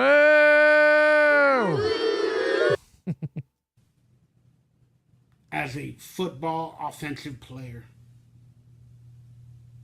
Again, it's a Hollywood cliche or niche, you get it, that football players are big and built and tall, which they are typically. And I'm kind of like on the shorter end of the spectrum, so I look like tuna can, chode, a short meatball, you know. Oh no. I tried to stretch myself. I tried it. I got some of the moon boots. And the director just said, nah. And he just said, I'm going to go with Ethan. And he said, he's Hollywood fat. I didn't know what that meant. Now I do. I mean, you're wrong. you're wrong. Because I the opposite. When I was massive and would go in for things, they'd be like, you're not Hollywood fat. You're fat. Hollywood fat is like chubby. Hollywood fat is like Chris Pratt. Not now, but like back in the Parks and Rec days. That was like a schlubby fat loser. A guy who had like 30 extra pounds. People look at me, they're like, you're disgusting. You know, this is a Wendy's commercial. We need an everyday dad looking guy, but we don't want people to think this is bad for them. But he said he's Hollywood fat, meaning he's a great actor, fat in that sense, good actor as well. He's a great actor, fat in that sense. Me and Ethan, we had many auditions versus each other. What were some of the movies that came to mind? Yep. What a face. What was the movie with? Oh, Butterfly Effect. It was me and Ethan for the Butterfly Effect.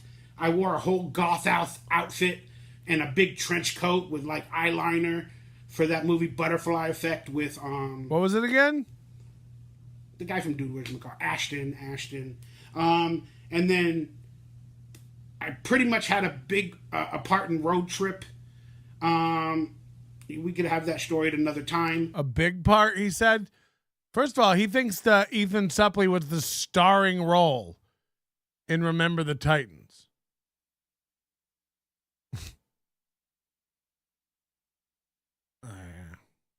But then the role got given back to somebody else.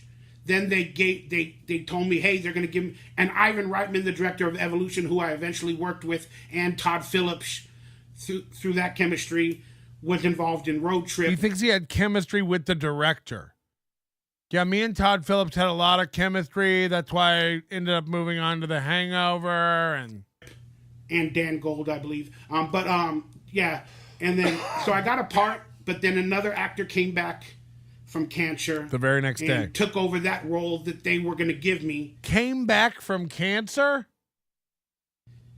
I had to mess around with a rat, and I brought a damn rat from Petco into the audition. Suplee looks like a freak now. I literally brought a rat. You went too far. From Petco for that movie Road Trip. Oh, what was the guy named Green? Tom Green. That comedian, Green. Tom Green. Again, he had cancer, and so they were auditioning for that role of like the mentor or whatever of the college. They didn't know if they wanted a stoner type guy, a weird guy, a fat stoner, whatever. But I was told that, you know, I was the lead for that part. But then he went into remission. He had cancer around that time. I guess Tom Green was like one of their first choices, so he became available.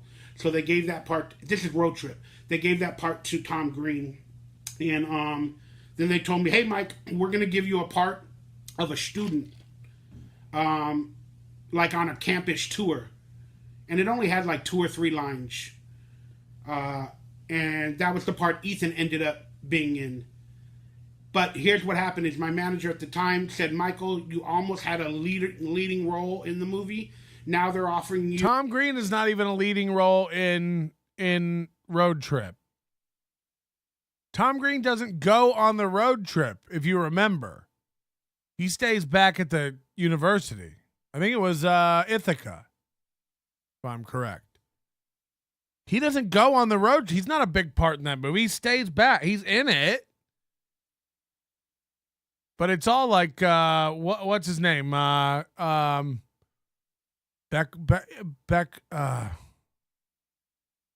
Breckenmeyer and